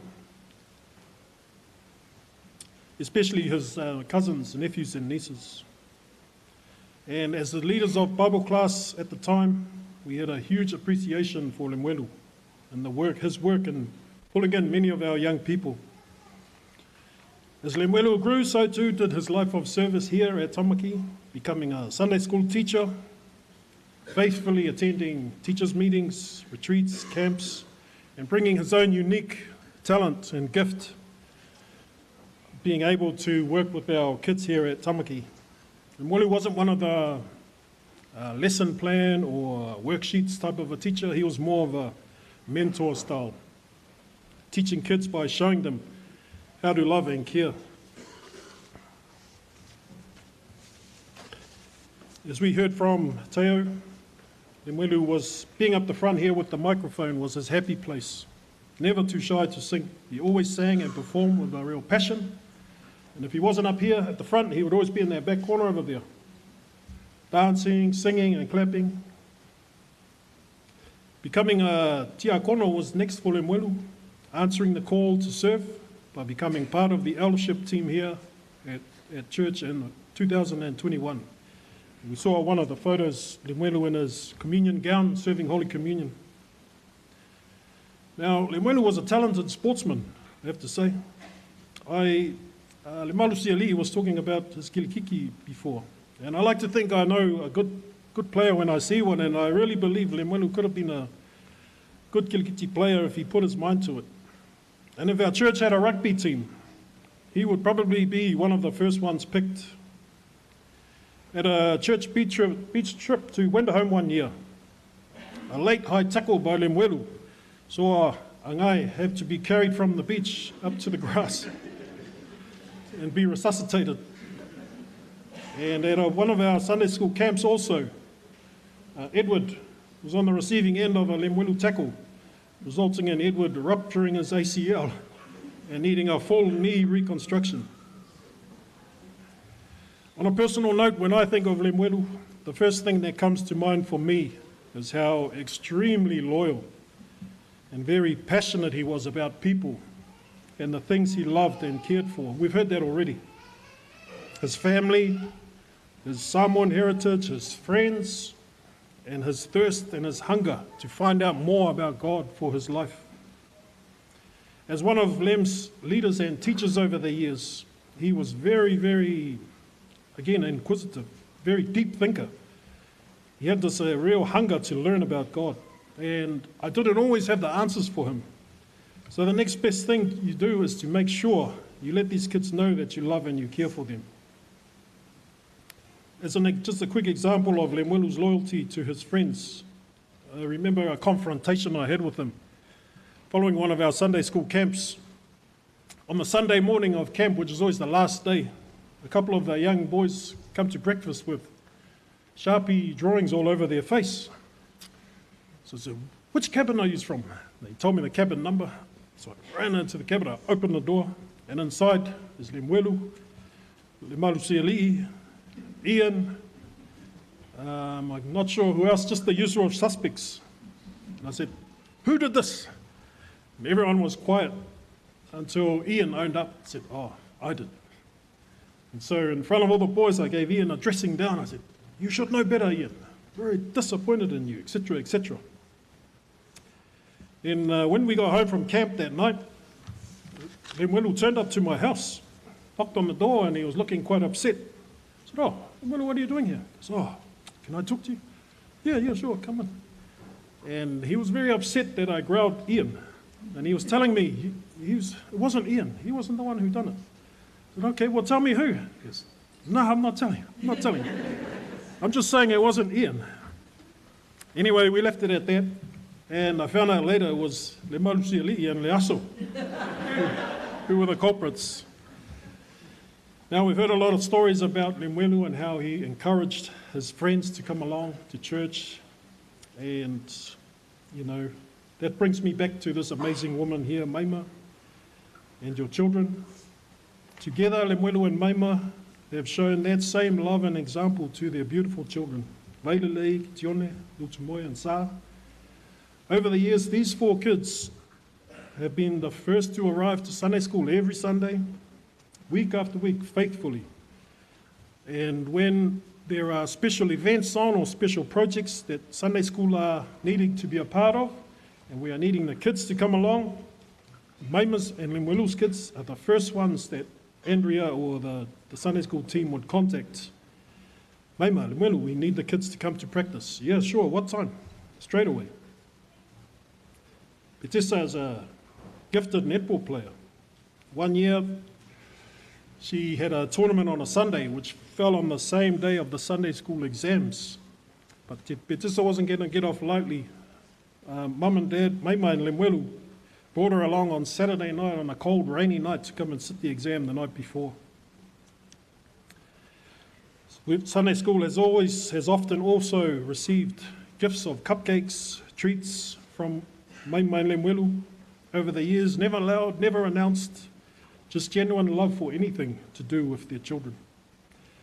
To Maima and LEMUELU, on behalf of Tamai Lama and Tina Emily and our Ekalesia, thank you. Thank you for your heart, your presence, and your strength. LEMUELU, big man, thank you for all you gave to our church family, Bible class, our children, and to us as teachers and leaders. I want to close by sharing one of my favorite stories about this man here, and a few people have already touched on it tonight, and I've been reminded by a few people as well during the week, and you've heard them mention Island Breeze. Island Breeze was a travelling outreach group from Hawaii, Waiwam. And if you know the Polynesian Cultural Centre in Hawaii, well, it's something similar to that, but with a Christian message. And so when we heard that they were giving a concert at Mount Smart Stadium, the Bible class leaders at the time decided to organise a trip for the kids to go along and watch and listen. And I remember vividly the week before telling LEMUELU, you make sure the bus is going to be here, we're going to leave at 5:30, you make sure you're there. So we get here on the Wednesday, 5:30, everyone's here except for LEMUELU. And we're sitting there waiting, oh no, look, let's go.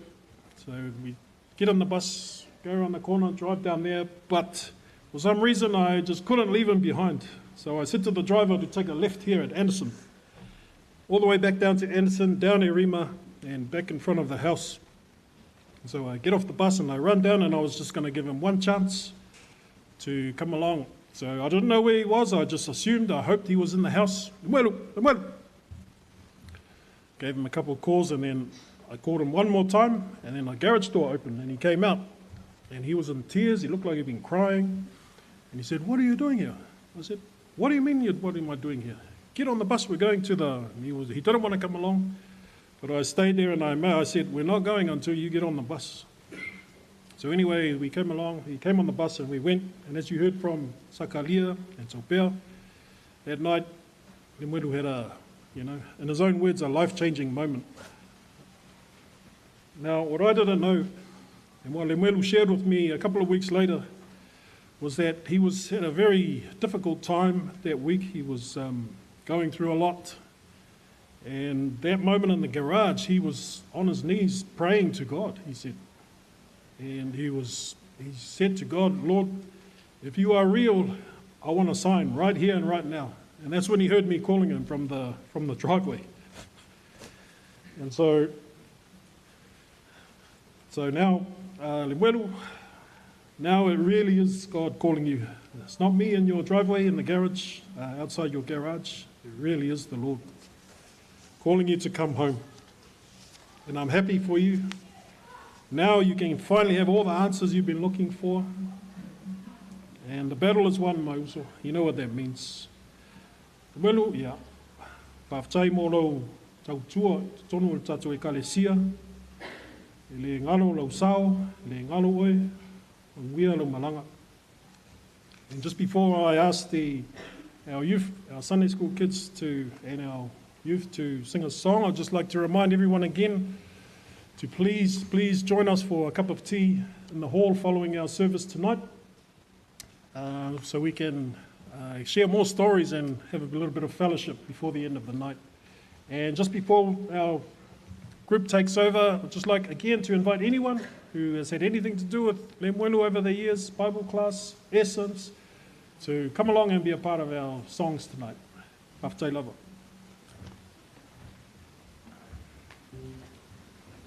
Thank you.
e whamalole o le sai le au fio o le nei pō, nei afi afi. O se pō o le se whaso ai o li mau. Mau te whaftai atu ia te o tau uma, all of you who have come forward courageously to share stories with us about our beloved Lemuelu Asolelei Setefano. Ia whaftai atu I lau sunga I toi ina, e lama maia mo le nei awanoa, ia o te whasoa atu wai ni upu wha mawhana whana mo tātou loto mawhatia. Ia lo whangia le atua I lo lua ngā ruenga ma le tinao le ngā ruenga, ia Emily. In the words of Psalms 145, the Lord is near to all who call upon him, to all who call upon him in truth. O upo le whaisalamo, e lata mai Yehova ia I lātou uma o e wala au ia te ia. O I lātou uma o e wala au ia te ia ma le wha maoni. Mai o se langona foi le nā I le nei tū la.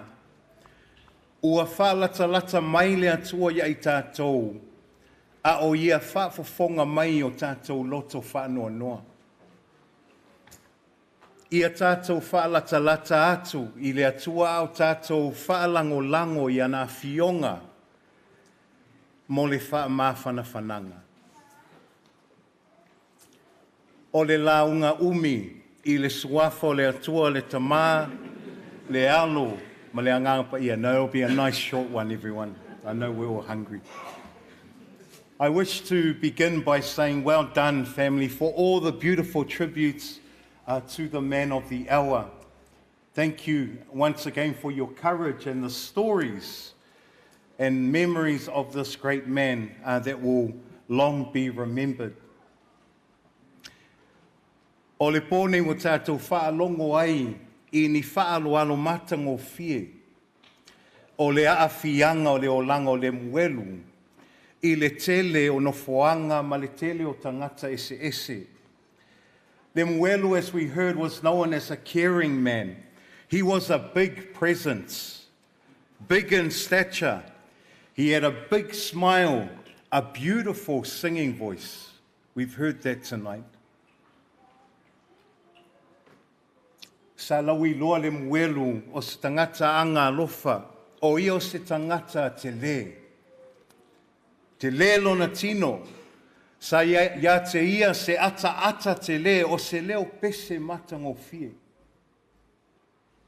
Ma lana ata a whai e te māsani le lei I lana ata o se tūwhata singa o le tale o le ula ma le ea. When he laughs, it sounds like smokers cough and a lot of air and some giggling going on all at the same time.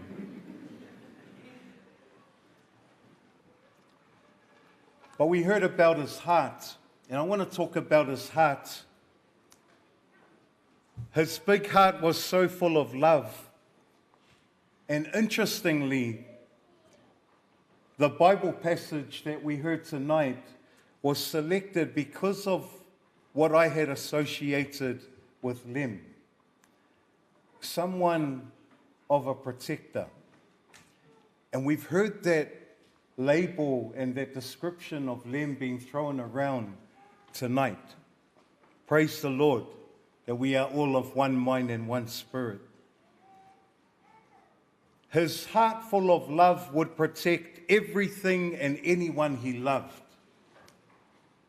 He loved his late father.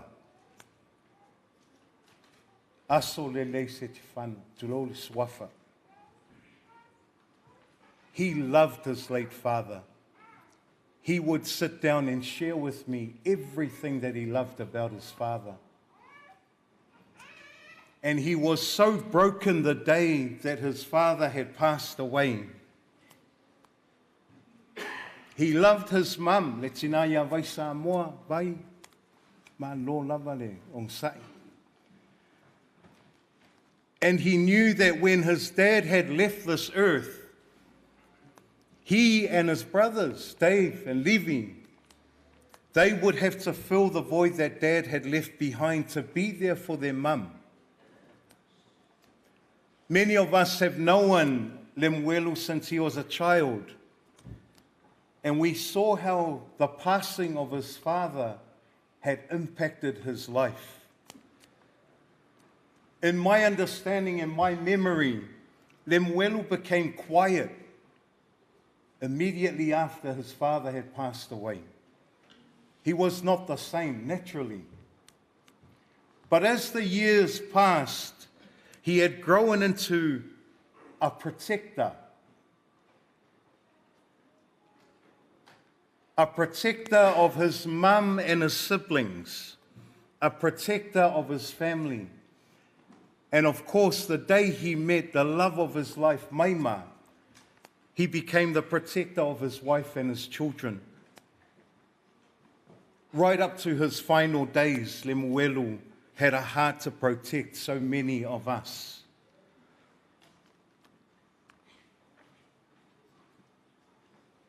O se pui puinga o lona tina, manai ona tei. O se pui puinga o lona ainga.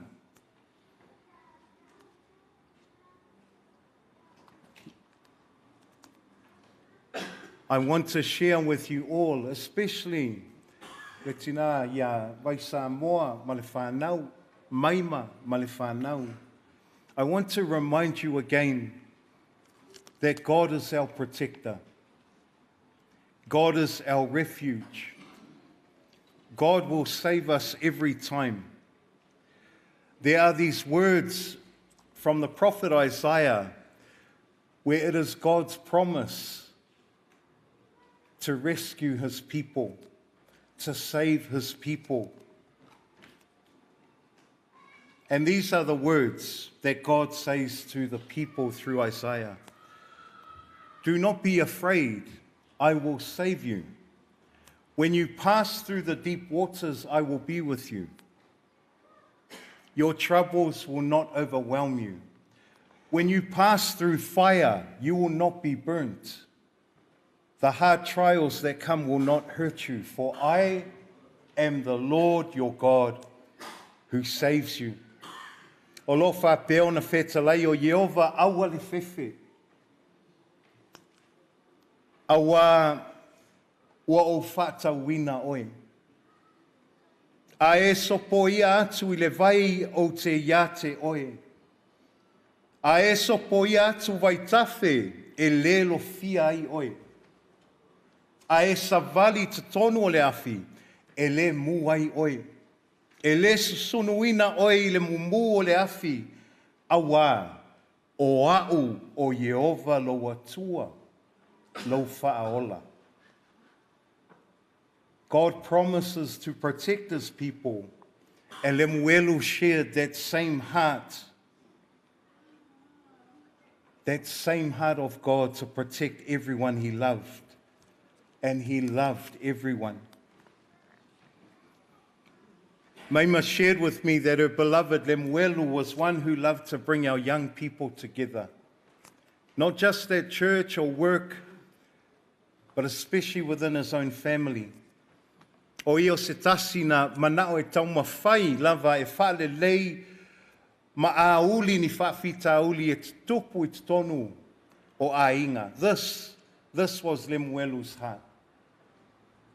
To reconcile, to heal, to bring back together.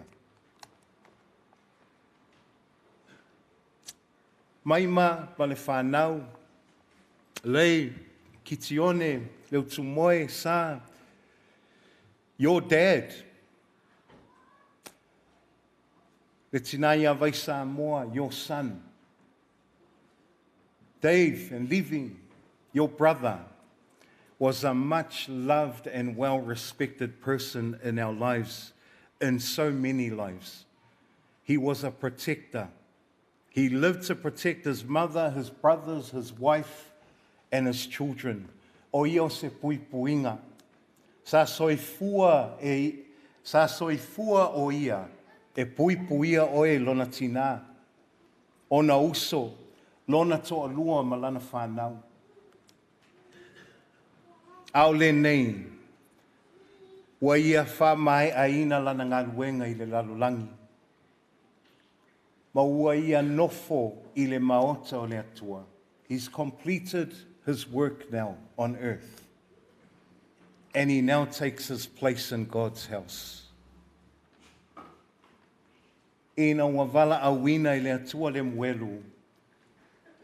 E whape whiauna o tō wola nei e au noa malo pui puinga. Now that Lem is gone.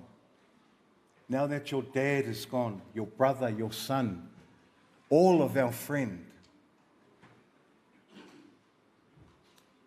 How do we now live without our protector?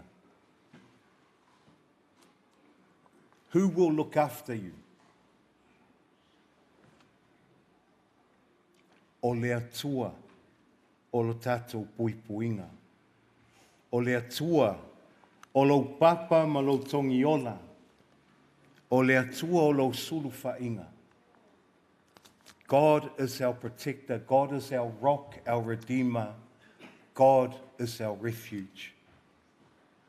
O le nei taimi o le whanoa noa a tonu e langona e pei o lo e savali I vai lo loto. Po le tinga e te langona ina e pei o lo e savali I te tonu o le afi. Ua fola mai le atua ia te o tau o le a ia pui puia o tau. O le a ia lave a I ina o tau. O le a ia sava vali whaatasi ma o tau I le nei taimi whainga tā o lo tau o langa. I oe, o le a e tangi. Le ai, o le a ne tutusa le o langa. Ai o le a le tu ua lava oe le tua. Se ia tātou toi fo'i uma atu I le lau ele whaale langi. Ua fola mai ia I lātou uma o e tali tonu ia Jesu Keriso. O lena soifua ma liu ma toi tō mai mo I tātou uma. Finally, to close, I notice one of the banners has a verse from 3 John verse 4. Which reads, e lei so fia e sili atu, I lo whalongo atu, o lo ola lau whanau I le upu moni. Nothing makes me happier than to hear that my children live in the truth. This verse was used for the late Reverend Elder Leite Setefano's memorial service. Sa iai lemuelu le loto lava le tasi, mo lana whanau. O le alato wola I le upu moni. That is your dad's prayer for you, his very gifted and talented children. That you would continue to serve in the way that you are, in the house of the Lord, in the truth of the Lord. Whauwau pēr o na au na atu I lo atua ma le mautinoa.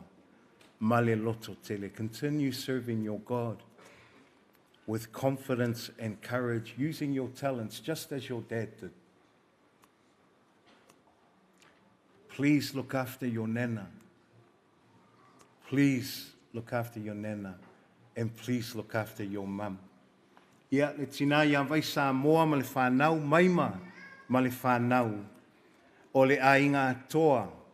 Mai lato uma o e langona ina le mamafa o le alu ese atu o le muelu. Tauina ia whatu mulia no a inga I le file mo ke riso.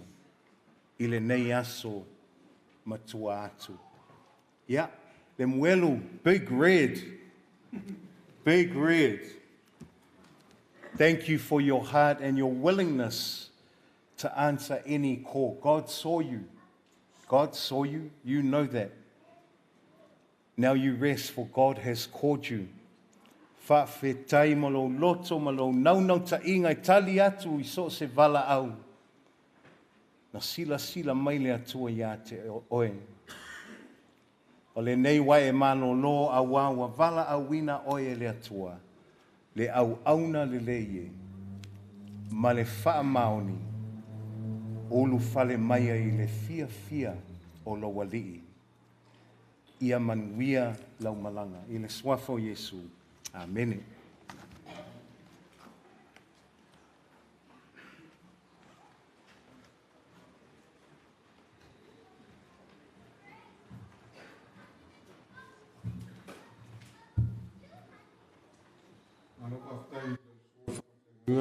Gary, mone la unga mātango fie. Me lava ua vela fala ma leva le fiafi. Te tonu sa mori e le ngang pa ia. E fe au mai tātou te maa wā ia. E tina ia maima. Whiwa te a kono ia wai sa moa. A inga lua. Mai se wō ma lau mea maia le muelu. Ma lota pena. E lua tangata no whiwhilia tau te tala pe sau noa i le whiawhil nei. Nau sunga Gary ma le whionga i le. Ia te whunai. This G-VAI, yeah, Maima and Dave and are responsible. I also noticed that there were some children here from Point England School. You're still here? Well done. I think there's a reward for you straight after the service. We'll have a cup of tea and some refreshment before you go home. I want to invite you to all please stand.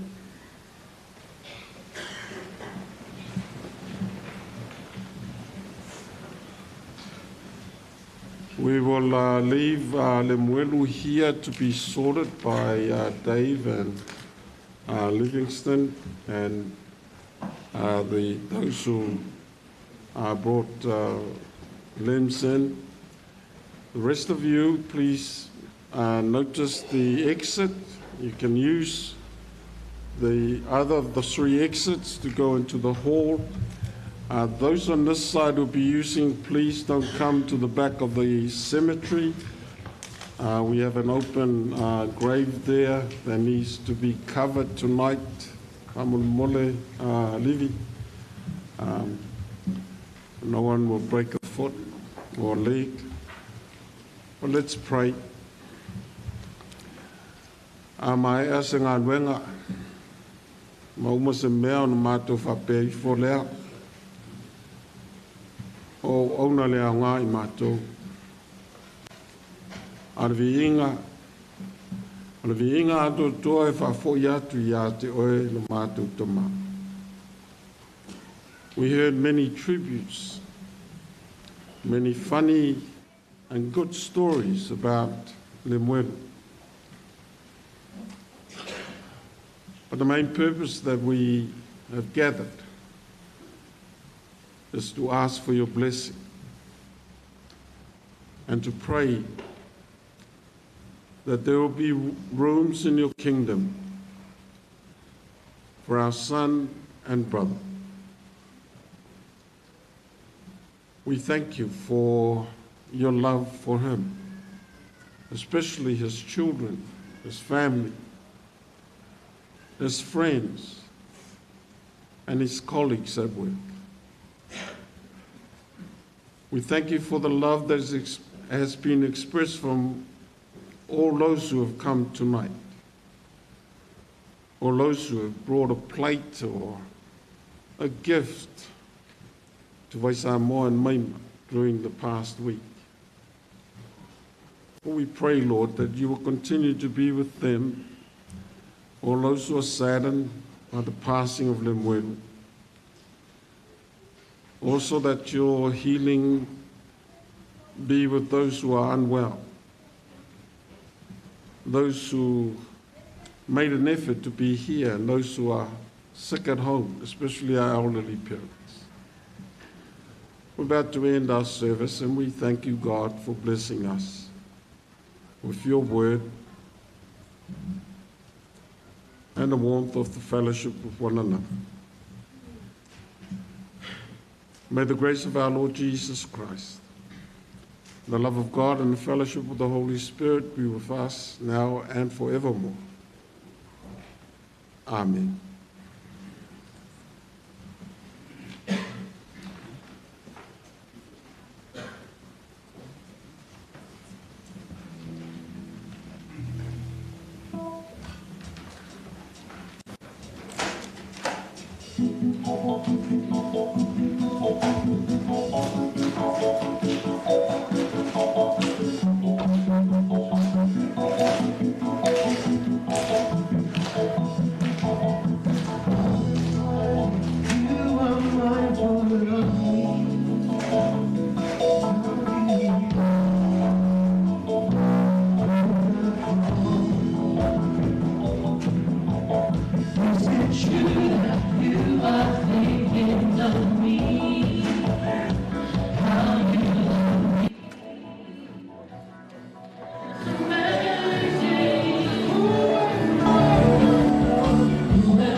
Of God.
pese. Tu ya yo e tailia. Hallelujah.